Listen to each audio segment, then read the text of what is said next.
Good morning. This is Cindy Tomei, Vice President of Membership Growth and Engagement with the Illinois Manufacturers Association. Welcome to our continuing series on the COVID-19 crisis and particularly the PPP program, which has been such a fluid situation in terms of when the applications went out to get the PPP loan funding, and then all of the clarifications and guidance and direction that has come out since. And that process is not over. If anybody read any business news this morning, Congress is entertaining today some legislation that may change the loan program yet again or provide more clarification.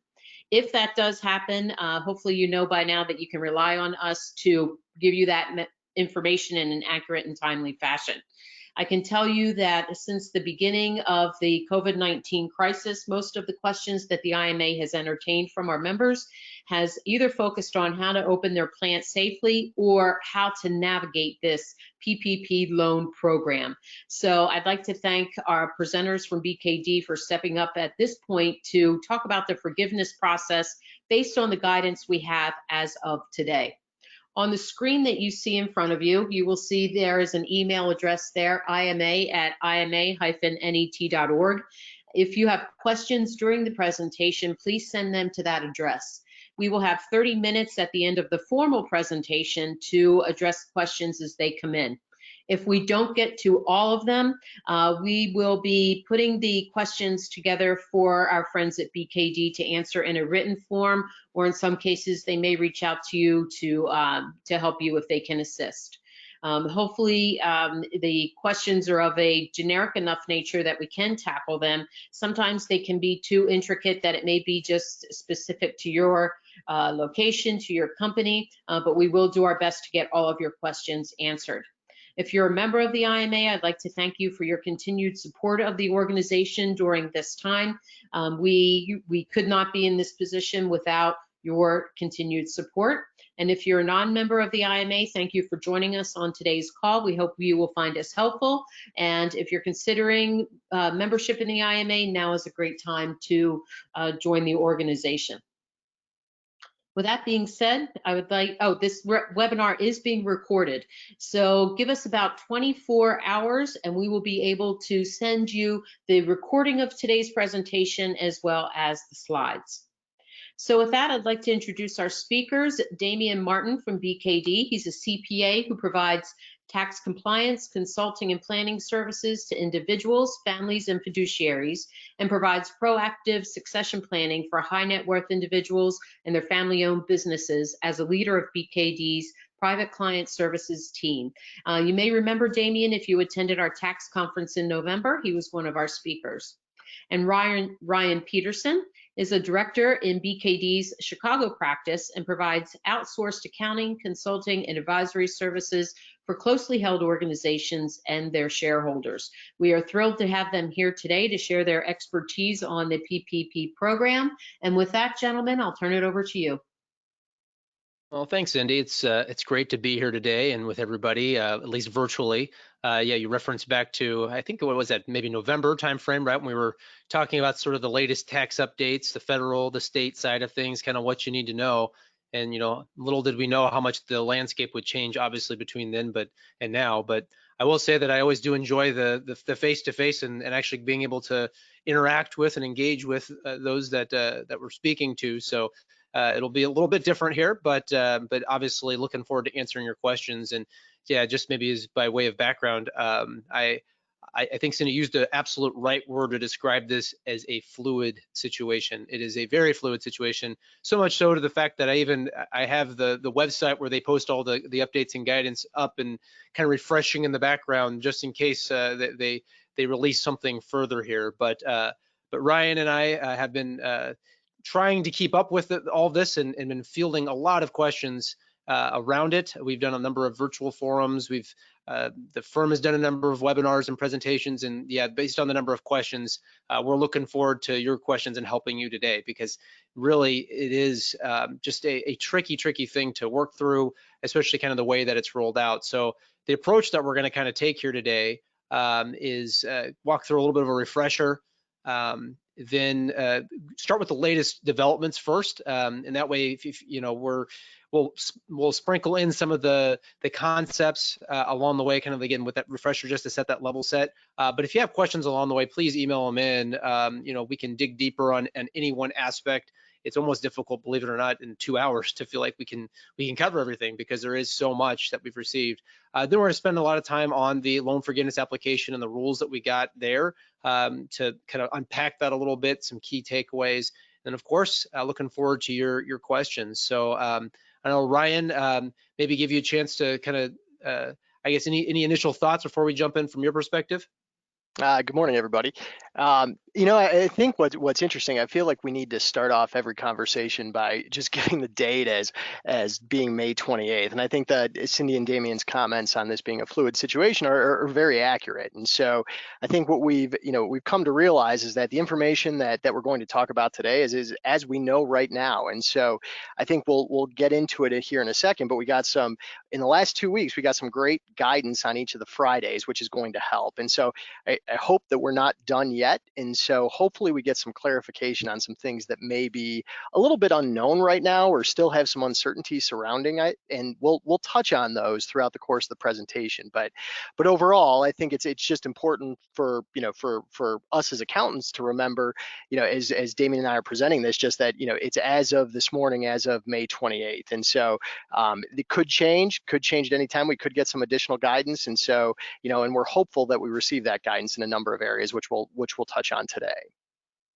Absolutely, couldn't agree with you more, Ryan. And I think it's a challenging thing. I know that, and I'm sure everybody's heard the talking points that the SBA's done 20 years worth of work in the last 2 months, basically. And so there's a huge program to work through here. So obviously, as with anything, when time we have a new program or new tax laws or new accounting changes, it takes some time to get the guidance and all of that. And it's frustrating, but I know that they are working through it, obviously, and that's really what our goal is today. So with that in mind, maybe as we kind of head through the next slide here, get to a refresher to kind of kick us off, right? We won't trying to make this high enough level that we don't bore everybody that's been keeping up on it, but at the same time, kind of level set things a bit. So just as kind of a refresher here, the PPP, the Paycheck Protection Program, on the next slide, a couple bullet points, right?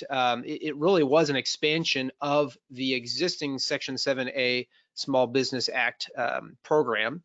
And so it is entirely new. And again, as a result of that, we've had a lot that to understand and figure out how it worked, because they relax some things that are traditionally there with some of the SBA loans. Again, probably not saying anything that anybody doesn't know, but it's probably interesting to say that. I mean, it's really only been 2 months since we've had it. It was March 27th when the CARES Act was enacted, and then this was part of it.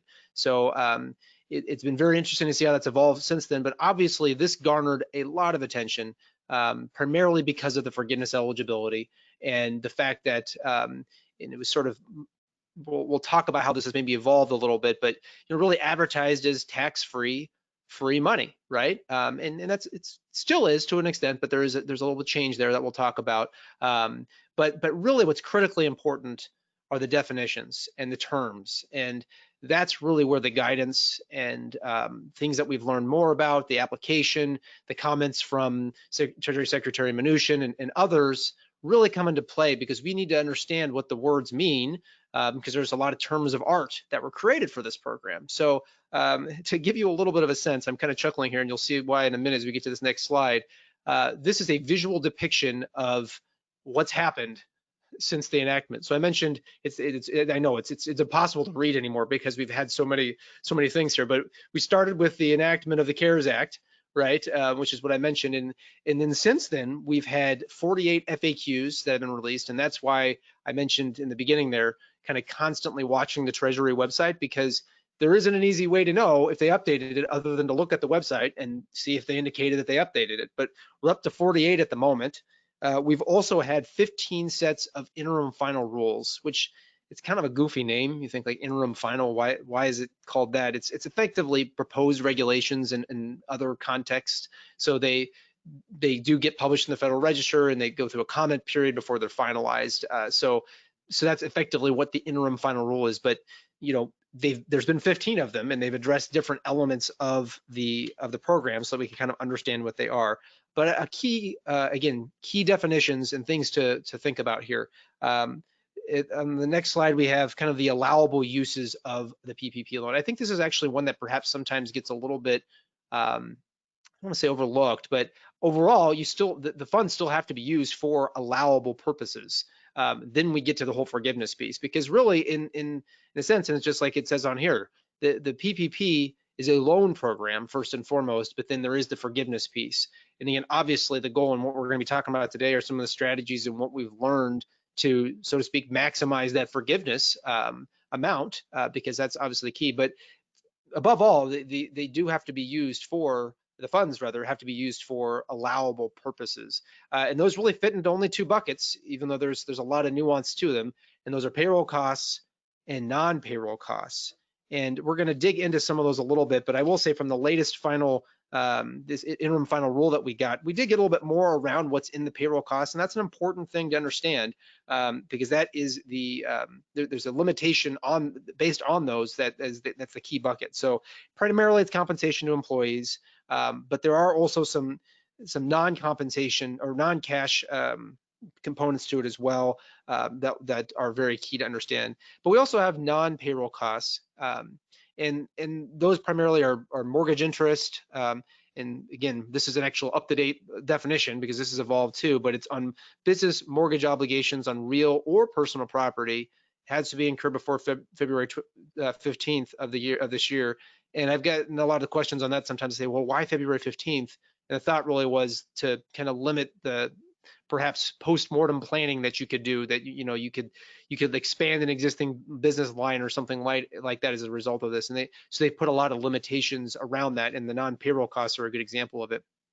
But we do have also in that bucket are rent amounts, as well as amounts paid for utility. Another point that I always like to highlight, that sometimes I think it's gained a lot more conversation since out of the gate, but definitely initially out of the gate, there was some comments and some confusion around this, but there were a lot of other provisions in the CARES Act. And actually, and we'll reference to this along the way, I host our Simply Tax podcast that we do for BKD, which again, if you saw me back in November, you probably heard me mention, but as much as you were probably just laughing on mute about the idea of listening to a podcast about taxes, we do try to make it interesting, and we do cover a lot of the aspects. And so actually Ryan, I had a chance to interview him in episode 92 of our podcast and talk about some of these two provisions here that are also in the CARES Act, because really the PPP is the most widely discussed, but there are a lot of other things that need some attention from that act. But the big thing that hopefully was taken into consideration, particularly if you have a loan already, was they're mutually exclusive with some of the other provisions. So the big one is the employee retention credit, that you aren't eligible for that if you took the PPP loan. Then the other piece is there's a deferral opportunity for payroll taxes, the employer's rather share of the payroll taxes, and that's unavailable once a decision has been made for forgiveness, a determination has been made for forgiveness. So that was actually really nice guidance that we received from both the Treasury and the IRS on this, to say that you can take advantage of this in the interim while you wait for your loan forgiveness determination, which at this point will be still months down the line, even though we're nearing the period. The first people that got their PPP loans, by the way, their covered period, which is normally the 8-week period that everybody's been focused on so much, it actually ends on tomorrow, the 29th. So it's sort of an interesting, understanding these rules, and that's been a frequent criticism of this process is, we don't really know the rules for forgiveness, and so how do we plan for that? But before we get to the kind of the latest developments, I'll mention, and Cindy mentioned this on the outset, because I just mentioned the covered period. And that's that the bill that actually is going to be, it's expected to pass in the House today, would make a change primarily to the length of the covered period. That's probably the biggest talking point. And there's a similar bill in the Senate. The Senate's not in session. They actually gonna have a pro forma session later today, which in theory they could pass with unanimous consent the House bill, although there hasn't been a lot of luck with getting, and I should say there very varied results with using the pro forma sessions for passing bills, but it's more likely that we'll see something in the Senate next week. But it would take the current 8-week period that I just mentioned for the covered period and bump it out to 24 weeks. So that significantly changes the game in terms of the forgiveness calculation because it is really based off of what's in that period. So we'll talk more about that. Another thing, again, and I know we haven't quite got to this concept yet, but I'm sure that you're very familiar with the 75% payroll rule that really wasn't in the CARES Act, but was enacted administratively by the Treasury in coming up with the rules for this program. And they cited it as a way to make sure that more people were able to take advantage of the PPP. And the bill that's, and this is the update from yesterday because the legislative text has changed a few times, that it would take that cap down to 60%. So you'd be looking at 60% of payroll costs and then 40% of non-payroll costs that you could utilize for your forgiveness calculation. So we're going to unpack that a little bit more, but I did want to mention that out of the gate because it could change some of the planning. But it's important to keep in mind that that is only proposed legislation at this point in time. And although there is bipartisan support, it's got some traction. We may see it enacted next week. We're not there yet, so we still have to operate under the 8-week covered period and 75% rules. So kind of with that as the refresher, the background, Ryan, would you kind of talk us through in the fashion that we received all this is keeping up with the latest developments and kind of what we've seen recently here?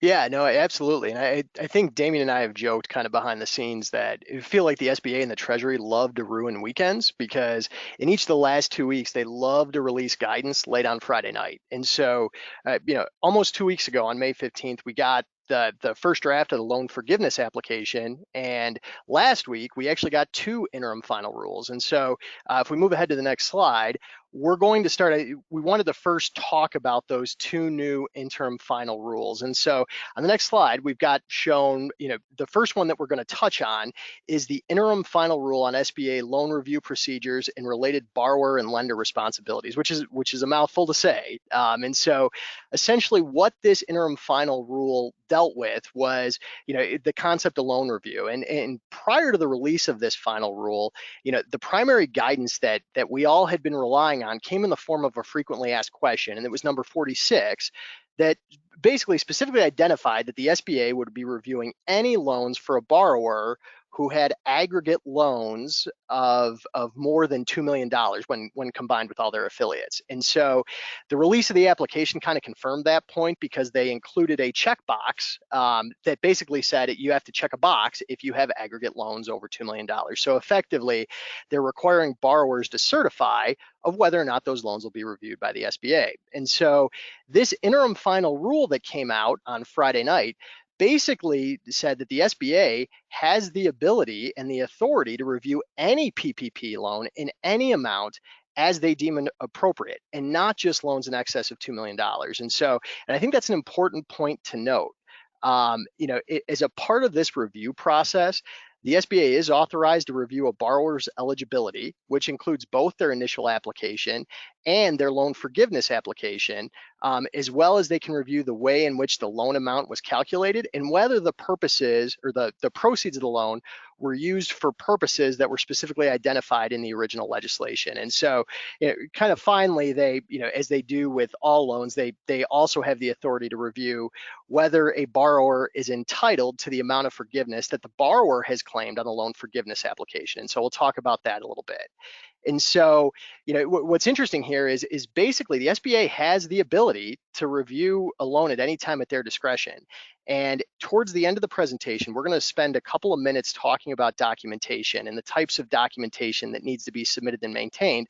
But I think what's really interesting here is that there's a piece where effectively the SBA is requiring borrowers to maintain documents in their files for a period of 6 years from the date the loan is forgiven or repaid in full, one of the two, and to maintain that information and permit representatives from the SBA to access those files. And so, the interim rule doesn't really touch on the triggers and what may require a review, but I think it's important to note that once a lender approves forgiveness, that that loan is still open to review by the SBA. And so within the rule itself, they did say that they may review a loan if any of the information they see indicates that the borrower is either ineligible for a PPP loan or possibly ineligible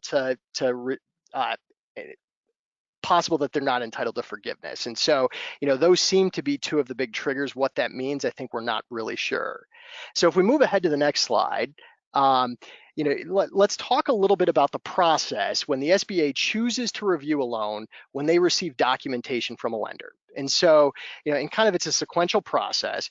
If the SBA when they receive documentation from a lender, if they choose to review that loan, the SBA will notify the lender. And in turn, the lender is required to notify the borrower within 5 days, as well as submit additional documentation to the SBA.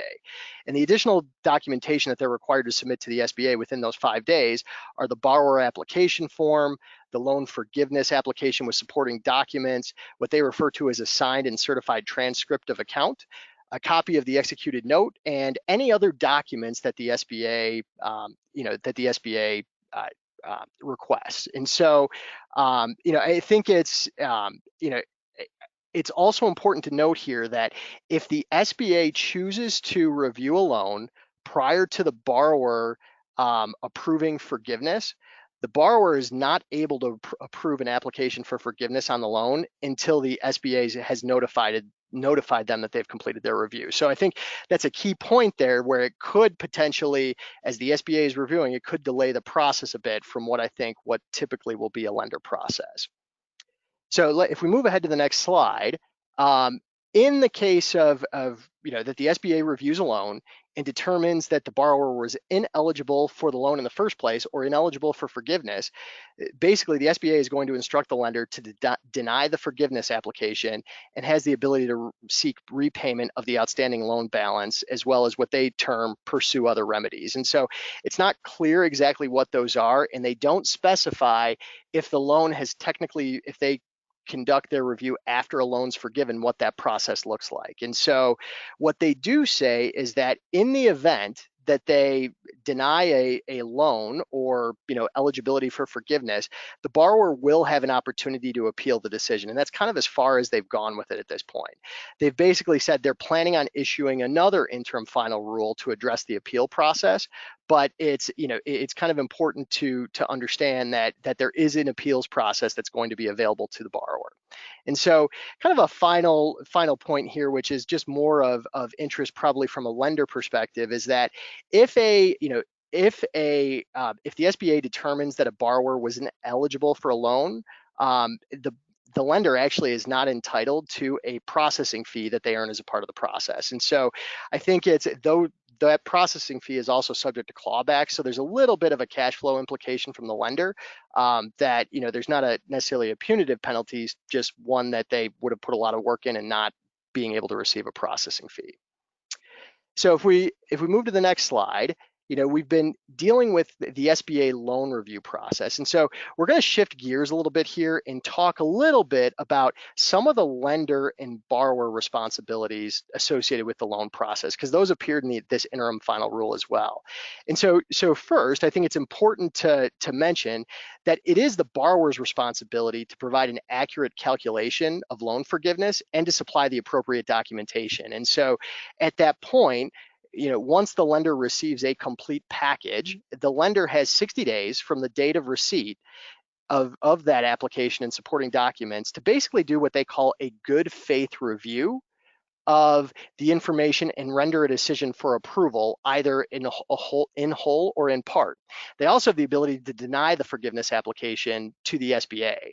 And so as a part of that process, the lender does have some responsibilities here. And so I think it's important to note, because it kind of sets the stage for what exactly the lender is going to be doing. And so the lender is essentially going to have to confirm that the application is complete. And so they're going to have to confirm that they've received the certifications that appear on the loan forgiveness application, or Form 3508 as it's known.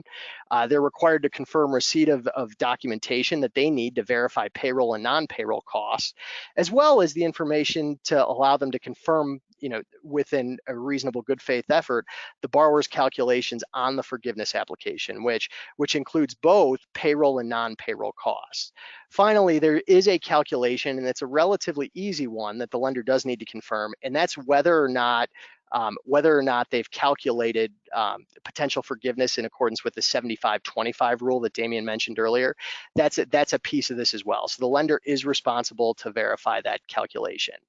And so as a part of their review process, they're not responsible for the calculations themselves, but if they do identify discrepancies in those calculations, they're supposed to work with the borrower to remedy any issues they note during their review. And so if we advance to the next slide here, once the lender completes their review, they're going to provide the following information to the SBA, and that includes the loan forgiveness calculation form, the Schedule A to that loan forgiveness calculation form. And I think we'll talk about this towards the end, but I think it's important to note here, they're only asking for the schedule, which shows the calculation. They're not actually submitting the supporting worksheets to the SBA. And so I think that's an important distinction to make, because it gets to some of the work that as borrowers that we're all going to have to complete as a part of this process.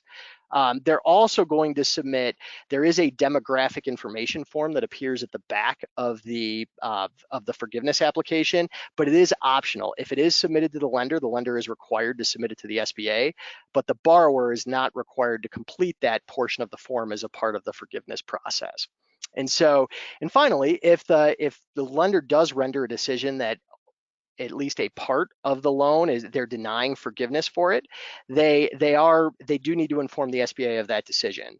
They're also required to notify the borrower in writing of their decision to deny forgiveness.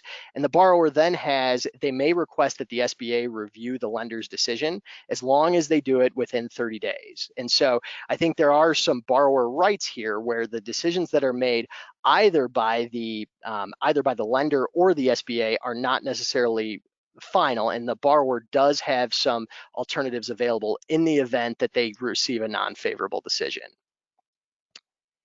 So this interim final rule released last Friday was one of two, and addressed the forgiveness process and kind of the specific components of forgiveness. And so, this kind of leads into the second interim final rule, which Damien's going to go through, which kind of highlighted some more of the specifics surrounding the specific process and the calculations that are involved.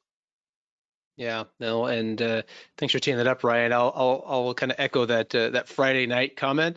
And maybe share with everybody just kind of the story here is, as this was coming down the pike, and even the previous week, we got the loan forgiveness application on the previous Friday, right? And I think the comment that one of our colleagues made, right, Ryan, was it's almost like it's like ruining, like you said, ruining our Friday evenings, ruining our life, going to the weekend, because I'm sitting there with I've got young kids, and we were kind of unwinding from the week, and then in this remote environment that I'm working in, and here along comes these rules that we've been waiting for. So yeah, just a little bit of context as to kind of how this is even playing out. I think my kids now know what the PPP loans are, which is kind of funny. They're 5, so I don't know how in depth they could go, but I don't know if something were to happen to me, maybe I could put them on instead here.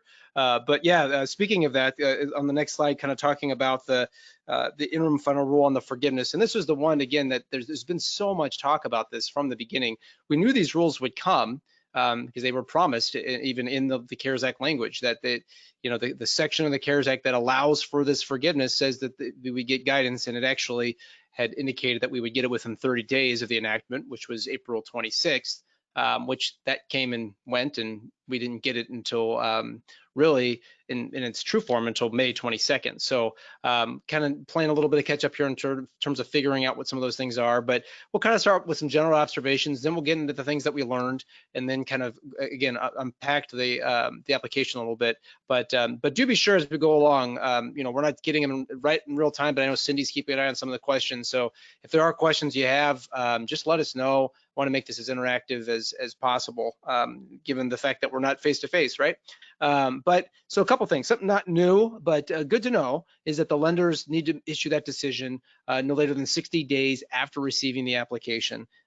So then this is really kind of, again, address the lenders, but it's good to know if you're kind of looking at what your timing is for a number of reasons, obviously, because you want to know when you find out that amount, and that amount's been determined, and you've got that stamp there of approval. But the other piece there that we know is that if you're taking advantage of the payroll tax deferral, that you can do that as long as the final decision hasn't been made yet. So then again, this is pointing to how far out yet it still would be that we'd have the decision made. And then there is the review by the SBA, which again, they also indicated they're going to tell us more about. Don't know exactly what that's going to look like yet. It will be an administrative challenge for them, certainly. If you're just looking at the numbers so far, there have been about, and we talked about the 2 million mark, and we'll talk more about that here in a minute, but there's roughly 30,000 loans that are over 2 million that are going to get a for sure review, and then there's obviously any loan can get reviewed. So that's a lot of loans that they're going to need to look at. So that'll be an interesting process to see how that's going to look. But then we also know that the SBA will remit the funds within no later than 90 days to the lender and make the decision, a few adjustments, and then actually we got some examples in the interim final rule, which interestingly, the example they gave used the covered period that extends beyond June 30th, which would kind of almost point towards some thought that we were going to see a longer covered period. Again, not at all indicating that at all, but just that's something that I thought is that maybe a hat tip to thinking that this is where we're going with that legislation that I mentioned earlier. So we'll see, right? But then again, getting into the next slide here, this is where we got some of the meat. We had a lot of things that were really, I'd say, confirmed by this, because the previous Friday we had the application. So some of the things that were confirmed is we got an expanded definition of what that payroll cost amount is. So again, maybe just to unpack it a little bit, it includes, we know this, again, that the actual language, that actual definition from the interim final rule is that it includes compensation to employees whose principal place of residence is in the United States. So that's a key thing, again, that we knew, but it's important to note that, particularly if you have operations abroad. And then it can be in the form of a salary or wages, commissions, or similar compensation. It also includes cash tips or the equivalent. And it even goes on to say that, you can use the employer records of past tips, or in the absence of such records, a reasonable good faith estimate of the employer for the tips. So that's an interesting one. Obviously doesn't come into play as much here in our context, but it's an interesting thing of how to deal with tips that sometimes perhaps aren't as reported historically for tax purposes as much as they perhaps should be.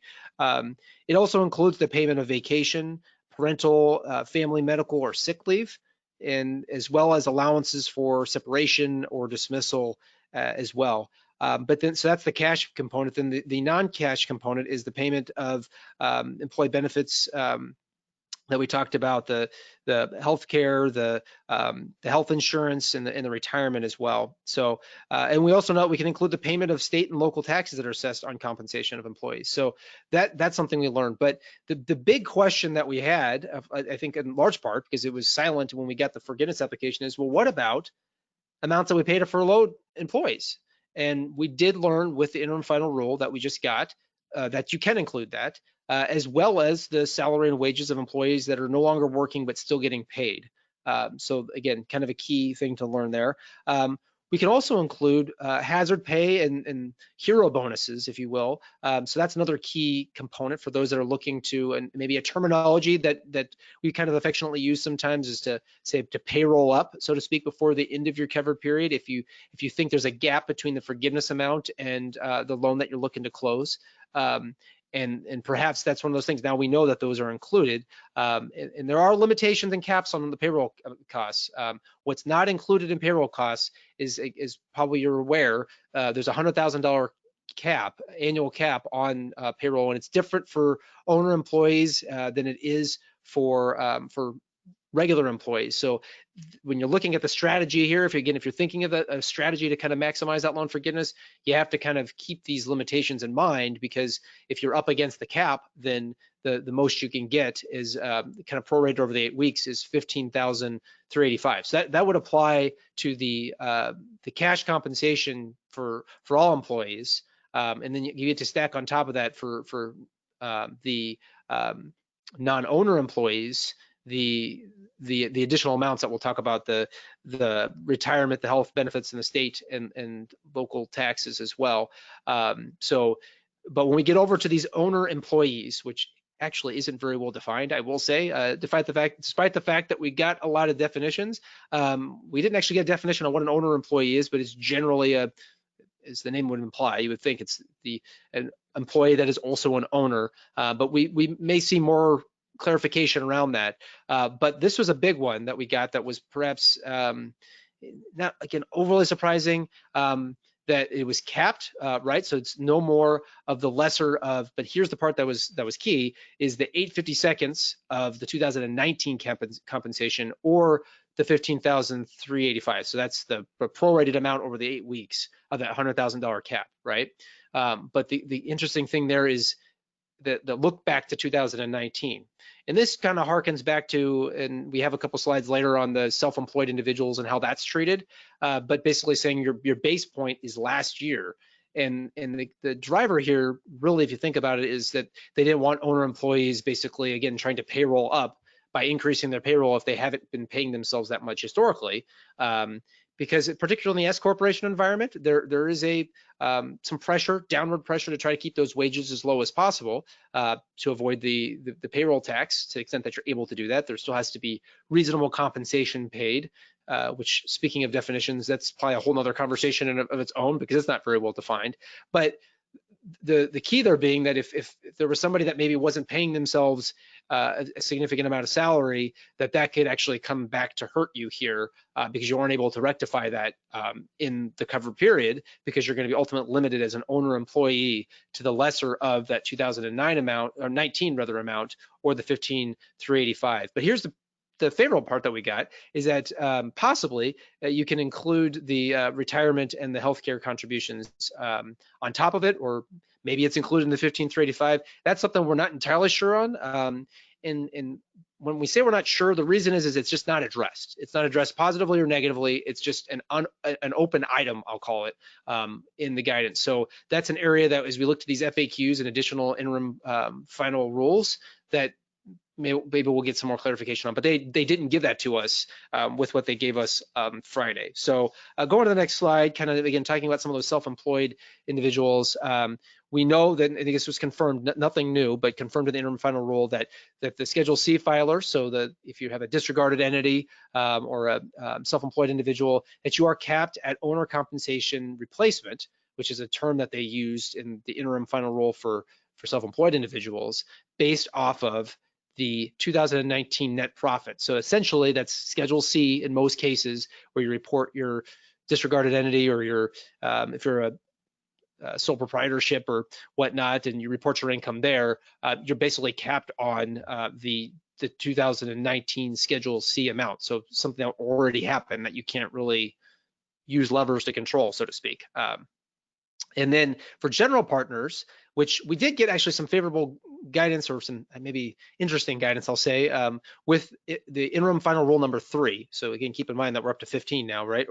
But we have, in that rule, we learned that for partnerships, you include the earnings from self-employment at the partnership level. And there's actually even, we're still in the window perhaps, if you didn't include that in your initial PPP loan application, that you're able to do that and perhaps increase your loan amount, and there would be an additional draw. It's pretty limited, pretty narrow, but something we did learn in the last week or so, about last 2 weeks as well. But we did get in this interim final rule on the forgiveness, that the forgiveness, or the compensation rather, to I should say payroll costs is really the term. I want to make sure I'm using the right terms here. It's capped at the 2019 amount of net earnings from self-employment. And then you have to do some reductions. And actually, as a tax guy, now I get to throw in some internal revenue code sections. So that's always fun. You have to reduce it by Section 179 expense deduction. You have to reduce it by unreimbursed partnership expenses. And it's, again, pretty narrow, but depletion from oil and gas properties.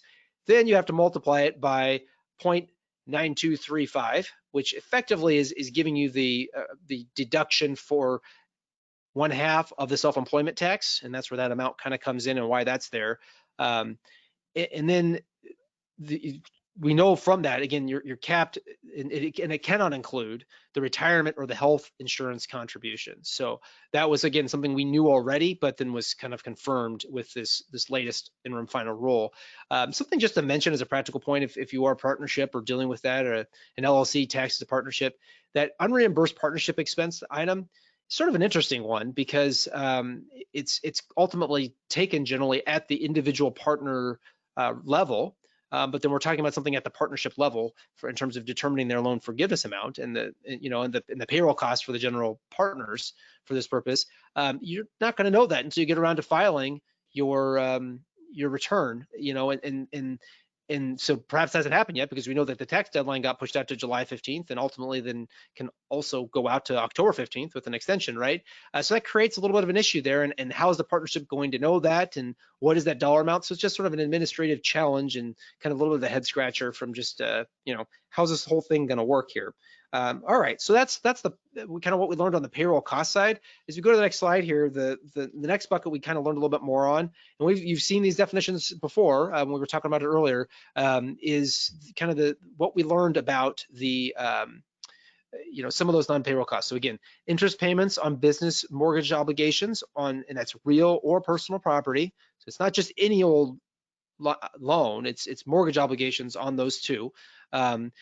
But we can't prepay principal or interest. So we did get that confirmed for us in the interim final rule.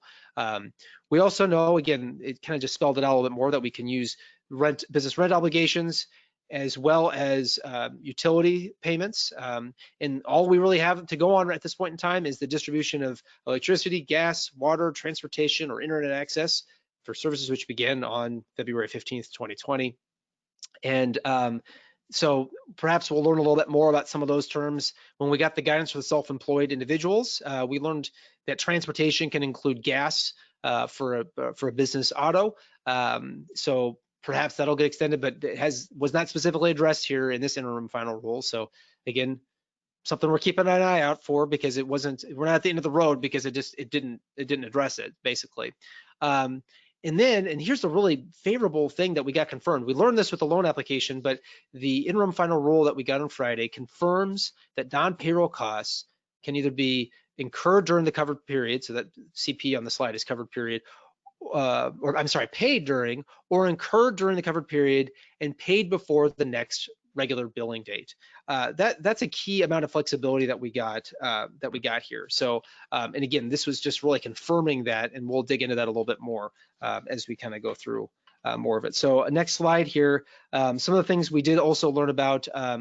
There's the FTE reduction exemption, or exception, I should say, which we're going to dig into, because that's a whole nother beast of itself, as well as the salary and hourly wage reduction. But we did get a little bit more clarifications on both of those. On the FTE reduction exception, something we knew we needed to do already is that if we made an offer to somebody to come back and they denied that offer, as long as that offer was the same, for the same hours, same pay, everything, and we were able to document that we had this written offer, we knew that we could accept them from the full-time equivalent reduction calculation, potentially, in limiting our loan forgiveness.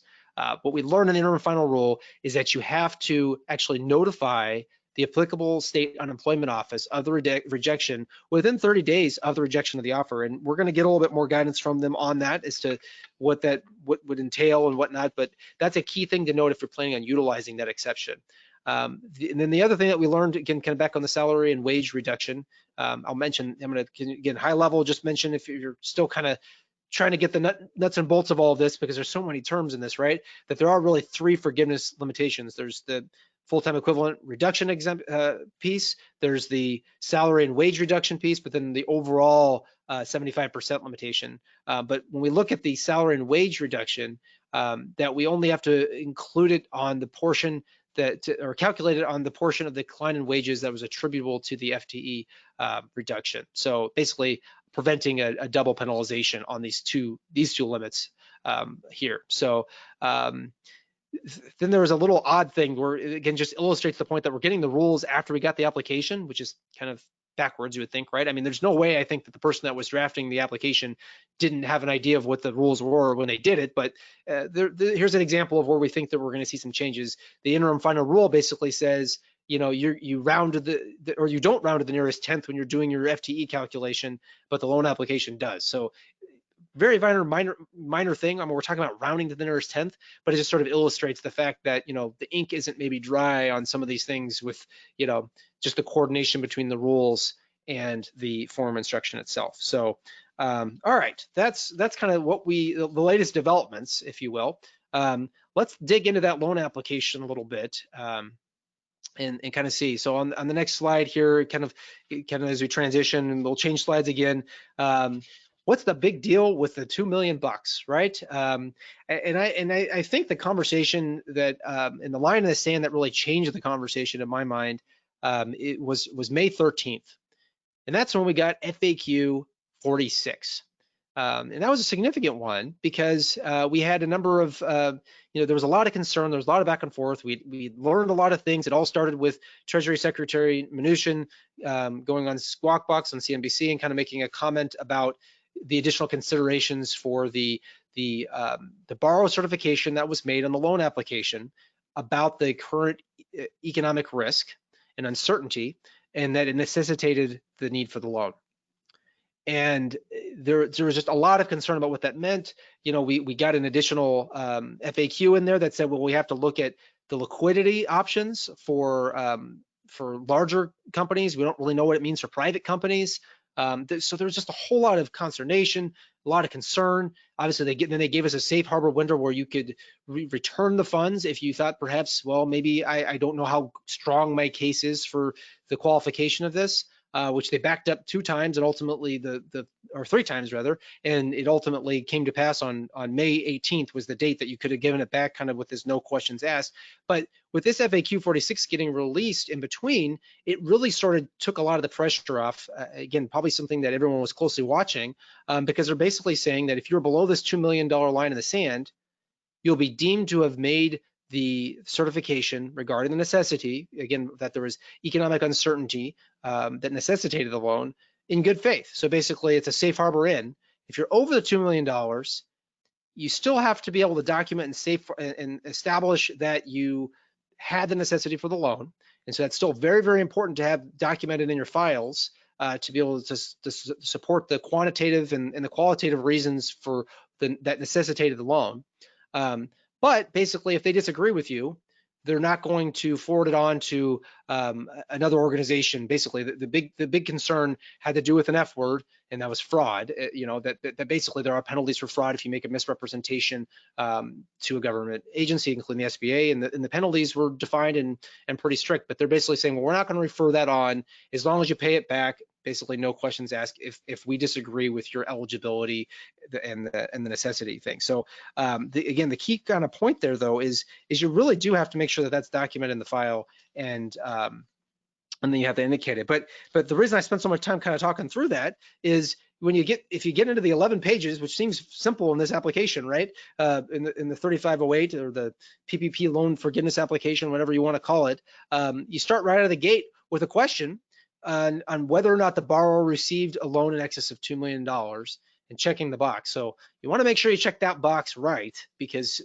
all that stuff I just talked about, I mean, this is a way of them knowing whether or not that safe harbor comes into play regarding the necessity of the loan. So that was a key one that really reared its head again when we got the loan application again almost 2 weeks ago on May 15th. On the next slide, we talk about some of the new borrower certifications that were added when we do the forgiveness application.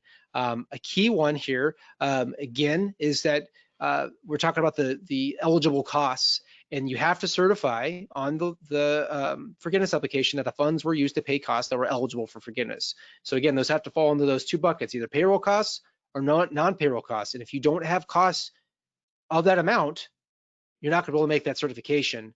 And it's really not addressed.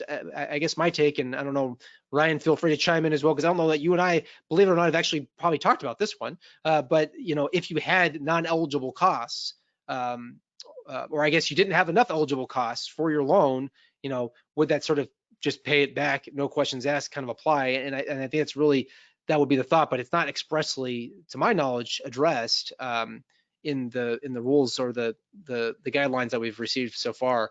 Ryan, have you had any questions or anybody or any thoughts on that, I guess?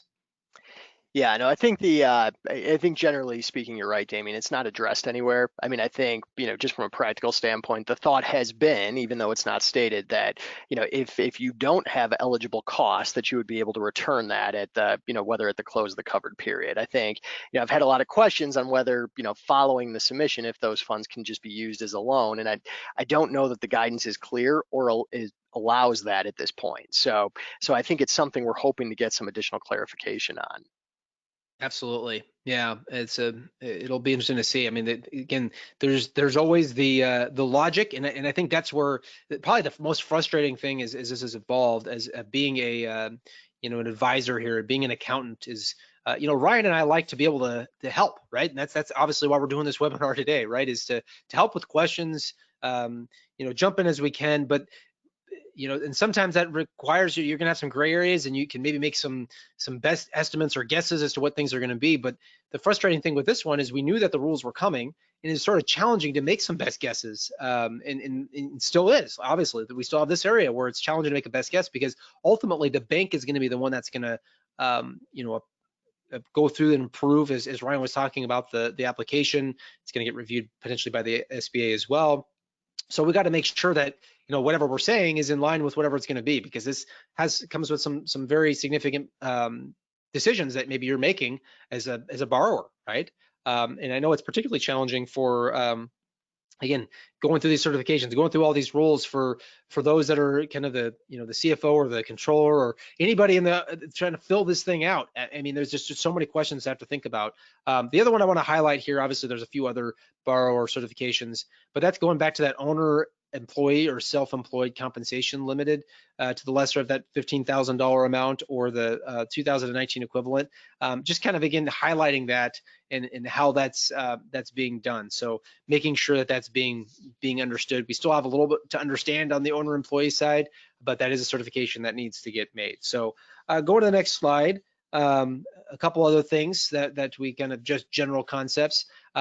So we know that the lender must make the first disbursement within 10 days of the loan approval, and so that was something we got through an FAQ, and because there's a lot of thought of, well, hey, can I delay my covered period, right? Maybe it becomes a moot point at the end of the day if we get a 24-week covered period, because there's a lot of people that have expressed to us and as well as to those in Washington that 8 weeks just isn't enough, guys. Like, how are we going to do this? And so we need a longer covered period, and so that's really the driving force behind that that potential legislation. But one of the thoughts was, well, what if we are able to delay the first disbursement of our loan? Well, they said we can't do that. That's something that again was kind of confirmed there. And we've already talked about what's eligible for forgiveness. Again, payroll, non-payroll, key things to think in mind. But I mentioned earlier, there are 3 potential reductions or limitations that come into play, and here they are listed in the bullet points. So this is what I would kind of earmark if I were you, or just kind of make sure to jot down just to make sure you kind of understand how they apply. So it's first the full-time equivalent reductions. So basically if your headcount went down, because they're trying to again protect payroll, right? And the whole objective was that you're supposed to maintain your employee headcount. If it goes down, then you would have a potential reduction. There's a salary and hourly wage reduction. It's based on a 75% of the previous, and we'll talk through that. But that's confusing because the next one obviously is also a 75%, but it's a different 75% test. But that was basically to say that if you're incentivizing you or basically penalizing you in your forgiveness calculation if you didn't protect payroll by keeping the payroll amount up, the rate of the pay up. And then of course the last piece is that 75% of the payroll costs have to be, or the loan forgiveness amount rather, has to be payroll costs. And again, that's as of right now. There is potential legislation that may bump that down to 60%. So we'll see where that goes, right? Next slide. We kind of deal with, again, a few last little odds and ends here. We talked about the loan disbursement and for the measuring of the 8-week period, the covered period, for purposes of measuring the payroll and non-payroll eligible costs for the forgiveness. And then we also have that for purposes, and this was a really big, I would say, positive thing that we got out of we learned it with the application, but again was affirmed with the interim final rule, is that the payroll costs that are incurred but not paid during the last pay period, during the covered period, or this alternative payroll covered period that we'll talk about, are eligible for forgiveness as long as they are paid by the next regular pay date, even if it's outside of the covered period or the alternative covered payroll covered period. So give some flexibility here on the those options. So Ryan, would you kind of walk us through those a little bit more and kind of what we got there with that? Sure. Yeah. So let's move ahead to the next slide. So when we look at this, we're going to talk a little bit about this alternative payroll covered period, which was a new term that was introduced as a part of the loan application. And so it first appeared back on May 15th when the forgiveness application was released. And so it's kind of an interesting concept because it adds some flexibility and it eases things administratively, but I wonder if it's going to be the right choice for organizations that this pertains to. And so effectively what they did is that the application and the subsequent IFR kind of confirmed the fact that organizations that had payrolls with a frequency of biweekly or more frequent than biweekly, so your weekly, if you have any dailies, that it would all qualify for that they could actually align their 8-week covered period for payroll costs only with the start of their pay period. And in the IFR, they kind of state that they did that for administrative ease. And so effectively what it allows an organization to do is to align 8 weeks of cost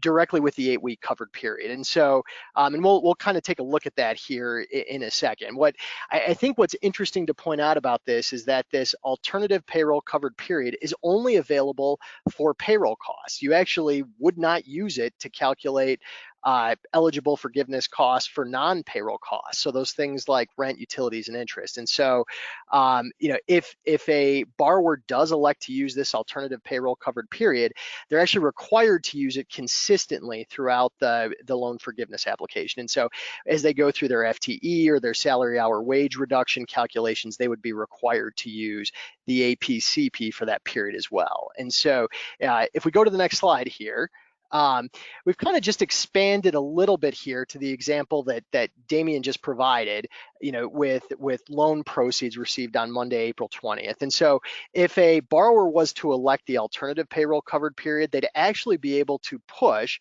the start of their covered period for payroll costs only to Sunday, April 26th, if that was the first day of their next pay period. And so effectively what it would do is it would push back their covered period by 6 days for payroll costs. And so, I think we've got a key takeaway at the bottom of the slide. From an administrative perspective, we think that it's, that this is, that this would be really practical in terms of making sure we got 8 weeks of cost, but we actually question whether or not using the alternative payroll covered period would be more beneficial, because effectively it would really limit a borrower to 8 weeks of cost. And based on the paid and incurred rules, we think it might be possible to get more than 8 weeks of cost by using the traditional covered period for payroll costs. So kind of something to keep in mind.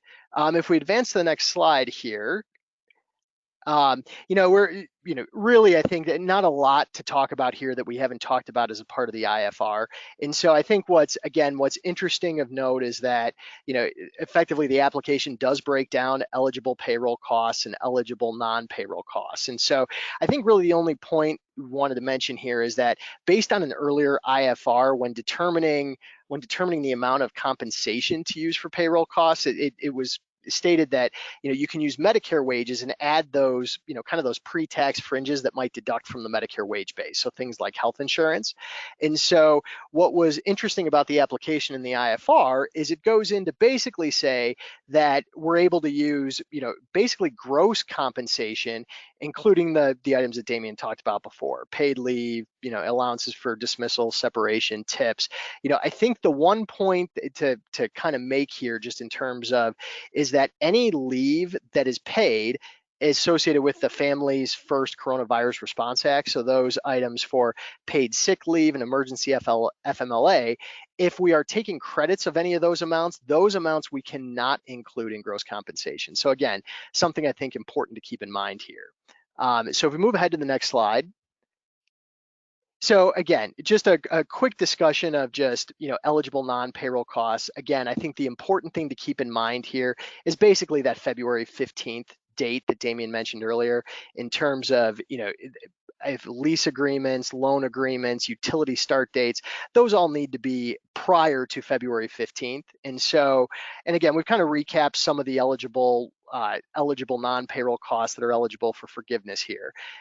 Just being, a couple of questions that we've seen recently, I think have pertained to things like telephone and internet access. I've seen a lot of questions, would cell phone qualify? And I think the position generally is that yes, that would be included in the distribution of telephone. And so, on this slide, I think the only other point that we wanted to make here, and I cut off the bullet at the end, so I apologize for that, but there is one particular eligible use of PPP loan proceeds that is not eligible for forgiveness. And so, and that effectively really is just interest paid on other covered loan obligations. And so while a borrower can use their loan proceeds to pay the interest on those obligations, they're actually not allowed to include those in forgiveness. So we haven't seen a lot of that in calculations we've looked at so far, but I think it's important to mention that we could have a disparity between costs that are and what the proceeds are used for, and effectively what's used for forgiveness. So if we advance to the next slide here, I think more so than the costs themselves, and we reference this for the payroll covered period and the alternative payroll covered period, is really kind of these definitions of paid and incurred that showed up in the original CARES Act and were later refined. So, Damien, I don't know if you might mind spending a couple of minutes kind of going through that and possibly how that might benefit a borrower for purposes of forgiveness. For sure. Yeah, no, and I think you teed up some interesting questions we've been getting so far, and but the big question I think I had, I know you had, we all had, particularly as accountants that like to account for things over periods of time, was this language about, basically, again, we put it up on the screen here, right? So the CARES Act actually said that the costs were incurred and payments that were made during the covered period. So the word "and" was there. So a lot of people saying, well, what does that mean? Is this cash basis? Is this accrual basis? What do we get? And so we actually learned with the May 15 application kind of how that works, and it breaks down a little different between payroll and non-payroll costs. But there were favorable concessions, I will say, that were given with the application, again, that were affirmed and confirmed with the interim final rule on what that might mean. Because again, is it incurred and paid? Is it incurred or paid? And so that's where we kind of get in. So let's take them one at a time. Payroll costs, look at that bucket on the next slide here, is that basically with the guidance, we get to look at the payroll costs that are paid, and payroll costs that were incurred either during the covered period or the alternative covered period. And the alternative covered period obviously gives a little bit of flexibility on the front end, but I mean, this is very considerable, as I mentioned, because it effectively prevents the need for a supplemental payroll to be able to kind of pick up the costs, because you're looking at, and potentially you could have amounts that were incurred outside of the covered period, before the covered period, that are now coming into the covered period because of this rule. So you look at, really, it was paid if the checks were distributed or the ACH was originated, which can sometimes be a couple days before that actually happens. So that can be favorable on both the front end and the back end of the 8-week covered period. And we know that the payroll costs are incurred on the date that the pay is earned. So again, some of these clarifications that we got that were really, really, really huge, I think. Going to the next slide, kind of talking about, again, highlighting on the eligible payroll costs, that it also includes the employer paid health insurance, the employer paid retirement contributions, and the payment of the state and local taxes that are assessed on employee compensation. And that's key for non-owner employees. So again, remember that there's a difference there that we think is there, that these amounts here are kind of additive to the $100,000 cash compensation cap that we know. So when you're looking at the over that period of time, the 15,385, those amounts can be in addition too. So again, if you're looking at opportunities, if you will, to kind of again payroll up, if I want to use that terminology, that's where perhaps there's an opportunity to do that. But something to think about there is that there isn't a provision on the healthcare side requiring incurred. So we think that that's there, that we probably do need a little bit more fine tuning, and hopefully we'll get a little bit more around that, so that there's perhaps a little bit of question mark there. Then there's also the requirement, I would say, if you're talking about the retirement plan contributions, to really talk to the TPA and make sure that it's allowed, that they're able to do something that's not all of the contribution at once, because some documents and some plans do limit that. But basically the big thing here is that there's no provision indicating that it must actually be incurred in the covered period or the APCP, the alternative payroll covered period. So I would say that with that in mind, that you might not want to get too carried away with it, and especially knowing the fact that there's a possible extension of the covered period. Cash is king right now, obviously, right? And so not to say that these aren't things that perhaps we're already going to get paid outside of the period anyway, but in terms of managing your cash and the flow of things, it's important to keep in mind that that may change. But again, there isn't any provision as of right now that indicates that it must be actually incurred in the period. So that was a huge thing that we learned. On the next slide, kind of continuing on the payroll tax side of things, it's basically only limited by the loan amount, right? Because we know that the overall forgiveness can't exceed the amount of the loan, which is actually the loan principal, not any unpaid accrued interest. So that's something to keep in mind. And I'd highlighted earlier that the slide did at the very least, that the incurred requirement's not there if you're self-insured, right? And we have a little bit of a maybe an area where we're going to be looking for more guidance, but maybe there's some indication that we can pull from the guidance that we got on the employee retention credit, and kind of the mechanism for prorating some of the amount for self-insured plans. So that'll be something interesting to watch for. But kind of switching gears over to the non-payroll cost side as we get to the next slide here. We learned that non-payroll costs got kind of a really favorable, we learned something very favorable with the loan application. Again, that was confirmed with the interim final rule, and that's that we know that we know that basically that the cost can either be paid during the covered period or incurred during the covered period, and on or before the next regular billing date. So here's a good example kind of highlighted here. So let's kind of put it into real terms, right? That if you have your covered period that's set to end on July 26th, and we know that the utilities are billed on the 10th of the month after, there's a lot of concern about, well, what's going to happen? Do I need to rush to get that paid? I'm not even going to get the bill. How's that going to work?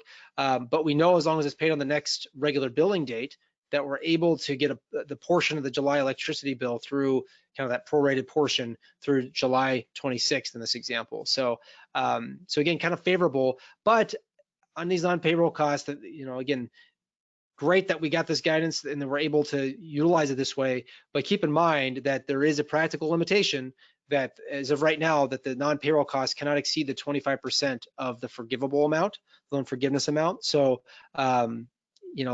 it helps, but basically you have one bucket, 125% bucket, and you can fill it up however you want, but once it's full, it's full.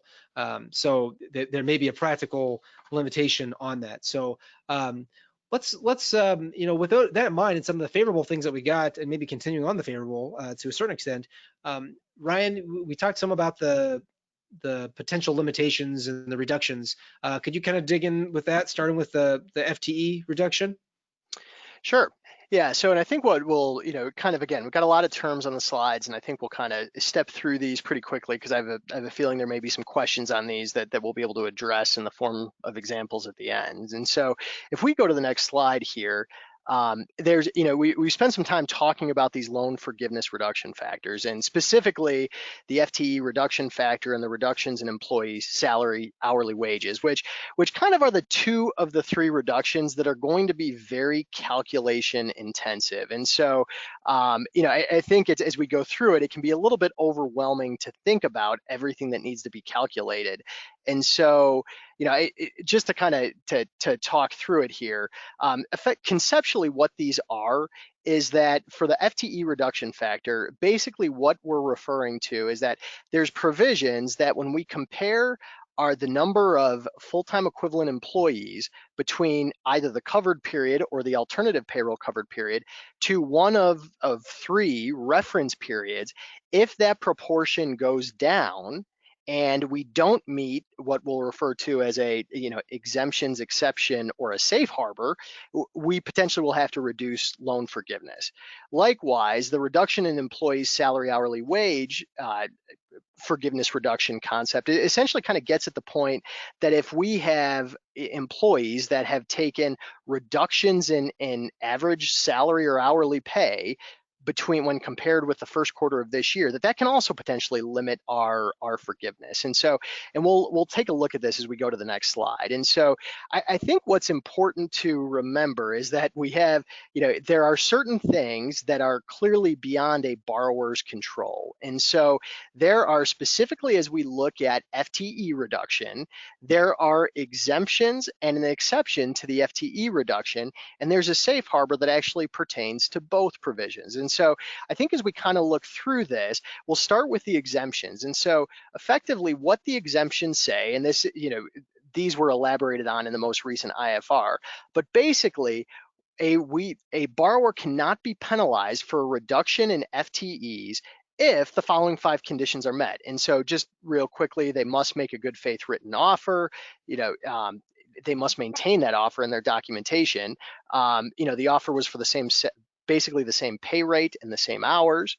The offer must have been rejected. They've maintained the right records. And as Damien kind of alluded to with the IFR, they also must notify the state unemployment office. And so within 30 days of the rejection of the offer. And so the IFR did state that they're planning to release some additional guidance around how that process is going to work for notifying the office, but that was the one big addition here. So there is an exemption where when we fill out our forgiveness application, where we can effectively add those employees back in to restore their count so they don't count against us. So if we go ahead and move to the next slide. And so maybe in what we'll talk about here is just the, essentially the loan application came out and really defined what a full-time equivalent employee is. And so which previously had not been defined in any of the guidance. And so effectively they defined it as an employee that works 40 hours or more on average in a week. And so, there's again, we're going to compare our essentially our covered period or our alternative payroll covered period to a selected reference period. And I've listed those there, which are at the borrower's election. So, a reference period of February 15th of 19 through June 30th, January 1 through February 29th of 2020, or in the case of a seasonal employer, they can pick a consecutive 12-week period between May 1st and September 15th of the prior year. And so effectively, if we advance to the next slide here, this just kind of gets into the method of calculation. And so really the way in which this calculation is prepared is that we look at the average number of hours worked per week during the respective period, whether it's, again, the covered period or the reference period, and we divide those hours by 40, subject to a maximum amount of 1. So an employee is not able to count as more than 1. What's interesting about this, and we've had some questions come up on it, well, how do you measure if an employee works a week during a reference period and then leaves? And so regardless of why they leave, again, we're managing average weekly hours. So even if an employee works 40 hours in 1 week, in the reference period, they have an average weekly hours of far less than 40. So they count less than 1.0. And so, for full-time, it's pretty straightforward. When we get to individuals that are less than full-time, it gets a little bit more complicated. And so as we run through that calculation, we're able to use either the exact decimal or rounded to the nearest tenth, depending on if we get additional guidance, or we're able to use a simplified method of just using anyone under an average of 40 hours, we can use 0.5. And so if we do choose to use the simplified method, we must do so consistently across all periods. We can't kind of pick and choose. So where it gets really interesting here is that for many borrowers, they're going to want to perform the legwork on the front end to determine which method is going to be most advantageous to them. I use an example. If you have a number of employees that are working 30 hours per week, they would have an FTE factor of 0.75 using the exact method, but they'd have a factor of 0.5 for the simplified method. So in that particular case, using the simplified method could actually benefit an organization in terms of their overall FTE count. And so if we move ahead to the next slide here, effectively a really, kind of straightforward calculation that they have here. Essentially, all we need to do is aggregate the average FTE employees in either our covered period or alternative payroll covered period, and divide that by the average full-time equivalent employees in our selected reference period. If the result is 1 or greater, we don't need to go any further. That we have met the test. If the result is less than 1, that's what they call our FTE reduction quotient. And so we actually need to multiply our requested, our calculated forgiveness amount by that reduction quotient to result in a lower level of forgiveness. And so if we advance to the next slide here. So we talked about exemptions at the beginning. There's also a few exceptions, and we've heard, these have started to become more prevalent particularly as borrowers are looking at their covered periods or their alternative payroll covered periods. And so effectively what that means is that if an employee is fired for cause or voluntarily resigns or requests and is granted a schedule reduction, they actually won't count against us for purposes of the reduction. And so there's a place on the application where we can restore that FTE count. So it's kind of an important point to keep in mind that organizations still have some control when effectively their FTE count declines for reasons beyond their control. And so they're not going to require organizations to keep employees on just because it would reduce their FTE count. So those are the exceptions. And so if we advance to the next slide, we're going to talk kind of quickly about the salary wage reduction, and then we'll kind of take it back out with the appropriate safe harbor. And so really as we move into our second aspect of reduction, which is the salary hourly wage reduction, really what that gets at is they are looking at, we are scheduled to reduce the amount of loan forgiveness if we reduce the salaries of any of our employees during the covered period or alternative covered period of more than 25% when compared with the period of January 1st through March 31st. So again, throwing another calculation period here. And so there's a couple of key points here that I think are of particular note. The first is that we do not need to include any employees that earn more than an annualized rate of 100,000 on any single pay period in 2019. And so that appeared somewhat in the original guidance. It has not been corrected. I think that's really important to note, because if you have an employee in 2019 that, let's just say, 1 week they were paid for 35 hours of overtime, potentially that particular pay period could have an annualized rate in excess of 100,000, and we would not be required to include them in this salary hourly wage reduction calculation. And in fact, they're reported in a separate table on the loan forgiveness application. So something really important to keep in mind there. We've provided the amounts below on what that looks like, in terms of just gross pay for a pay period, and we won't go through those here. But if we advance to the next slide, what we'll kind of see here, and we'll kind of talk through the mechanics of this, are based on this salary and hourly wage deduction, I think it's really important to mention, for someone that we have to prepare this calculation for, it is based on the average annualized salary or hourly rate, not total compensation. And so effectively what we get at is, when we're evaluating employees, we need to look at at effectively what's their average salary or hourly rate over each particular period, not necessarily how much they earned. And so there's an average calculation specifically as it pertains to hourly rates. And so one of the big questions that we see very frequently relates to overtime and how overtime factors into this calculation. And unfortunately, they haven't provided a lot of specific guidance on this topic. And so based on everything they have, what we take this to mean is that to calculate, we do need to include overtime in the calculation of an average hourly rate, both for the first quarter and for the covered period or alternative covered period. I think where it gets a little bit interesting is because we've had a lot of examples on this, on this topic, that I think organizations, particularly in the manufacturing space, are very concerned because they've had employees who have had their overtime cut. And so depending on the hourly pay rates that are in effect, I would strongly encourage organizations that have that question to kind of go through the calculation for two reasons. First, there's a good chance that depending on overtime rates paid in 2019, that they might be over that $100,000 annualized compensation rate and not need to perform this calculation. And secondly, I think if they go through the exercise, they'll see that it takes actually a lot of overtime to get below that 75% rate. Because remember, we're looking at the average hourly rate, not the total compensation. And so, we did a quick break-even analysis. And so for an employee that's paid time and a half, to get the average hourly rate less than 75% of the previous rate, it actually takes a lot of overtime. It's close to 60 hours, I think. And if an employer is paying double time, it's about 20 hours of overtime in a given week. And so there's a good chance that they might actually not fall below that 75% limitation. So again, something to really keep in mind here. There are a lot of calculations associated with forgiveness and limitations to forgiveness. And so I don't think I can stress that enough in terms of going through the process.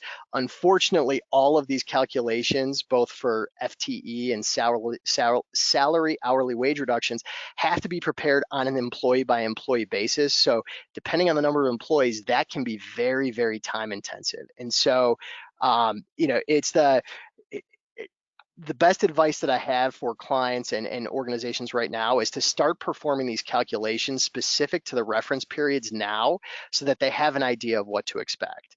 And so, we'll kind of just, as we kind of close out this reduction piece on these two provisions, there is a set process to go through and that the application walks you through.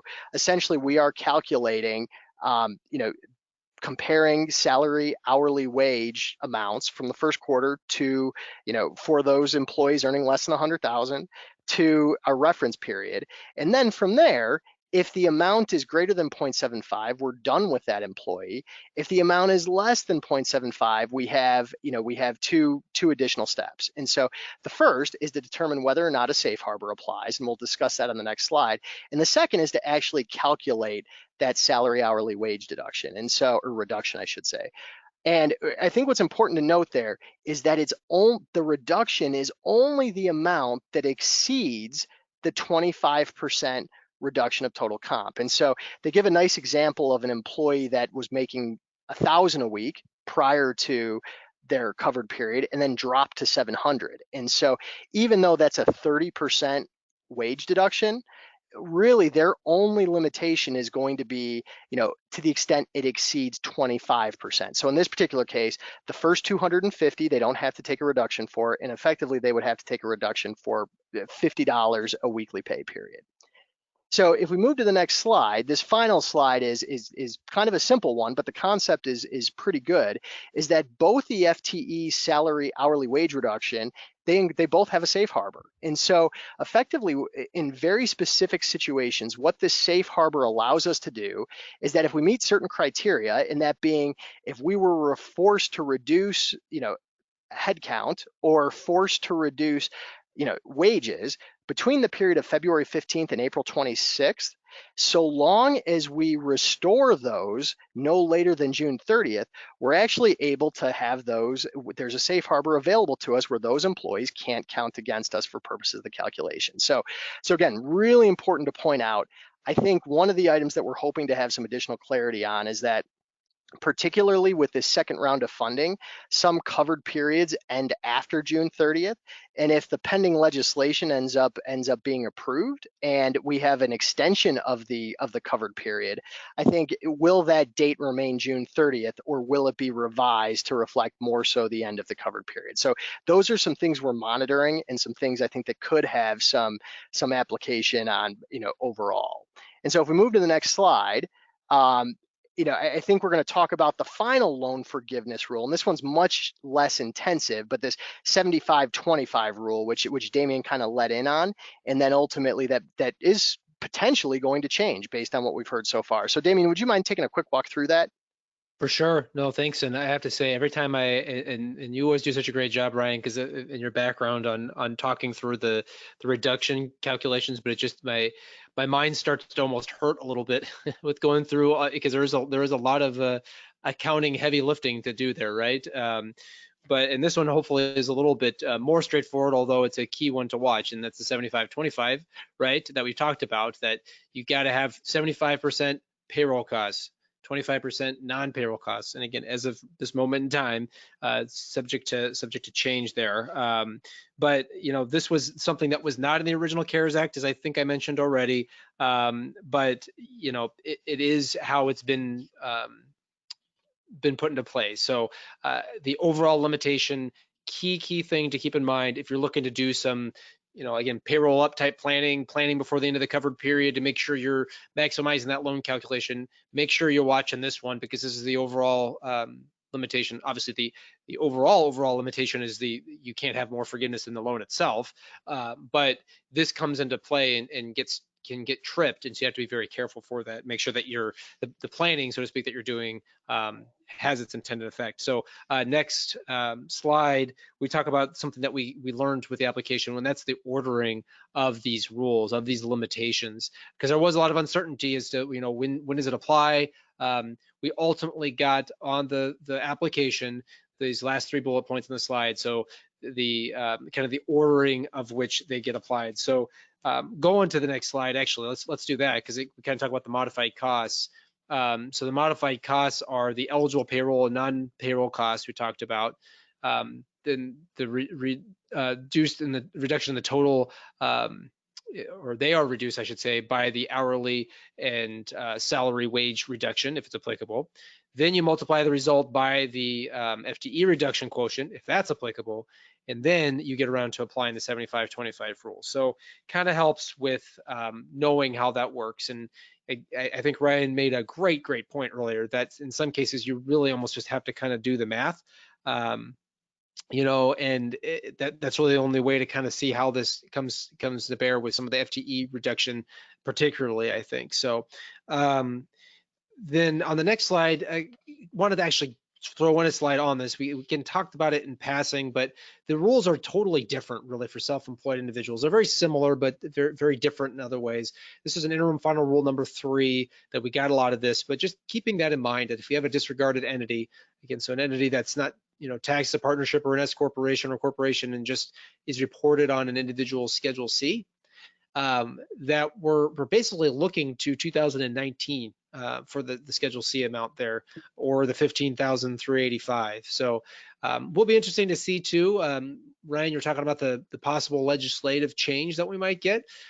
Something I'm kind of keeping my eye on is what happens with this amount, because the covered period's longer. So do you get a longer, does that fraction become 24 over 52? I don't, we'll have to kind of see how that works out. The other question is, what happens if, you maintained, back on the FTE reduction, what if you maintained it during the 8 weeks, but then they bump it out to 24 and you don't maintain it for the whole 24? I'll say the Senate version of the bill actually expressly states that you'd be fine in that situation. I don't believe the current version of the House bill expressly talks about that, but something we'll have to watch as that gets put into place. But again, just a reminder that self-employed individuals, as well as owner employees and partners, general partners, have different rules here, and we have to really watch, especially because there is that borrower certification with the loan forgiveness application, that we're using these rules appropriately. So on the next slide, again, kind of getting the odds and ends out here, right? The tax implications of forgiveness. So again, maybe get to throw in a few more Internal Revenue Code sections. So we know, again, tax-free free money, right? And it expressly states in the legislation, in the CARES Act, that it's an exception from income under section, because normally forgiveness of income is included in income under section 61A11. So you can't put a tax guy in a webinar and not talk about code sections for long, right? So section 61 basically says that would be income, but the CARES Act says no, it's not. It's not income. But the issue was, well, what about the deductions? Can we deduct the expenses that are attributable to basically the forgiveness amount? The amount that we just talked about. Your payroll and non-payroll costs. And the IRS in a notice did, looking back to probably, I'd say, decades old precedent that says under, again, Internal Revenue Code section 265, that expenses that are allocable to tax exempt income, which technically this is, right? Because we just said it's tax exempt. It's specifically exempted from income by the CARES Act, that those expenses are not deductible. And therefore, then any of the amounts that are covered by the PPP loan forgiveness are not deductible by the borrower. There's been letters that have been written from the key tax writers that says, well, no, that was not our intent. I mean, look, we even put in this thing that, we want this to be exempt from income. So I think we'll have to see more there. But ultimately, the IRS said, we hear you, but our hands are a bit tied because this is what the law says. You didn't actually specify with the deductions and how that's going to be treated. So more to be seen there. There's legislation in other pieces of bills, and maybe it'll even make it into this possible extension of the covered period legislation that would address it. There was a bill that passed the House. It's called the HEROES Act. It's not expected. It's not going anywhere, I'll say. The Senate has decided, at least for now, it's not picking it up in its current form.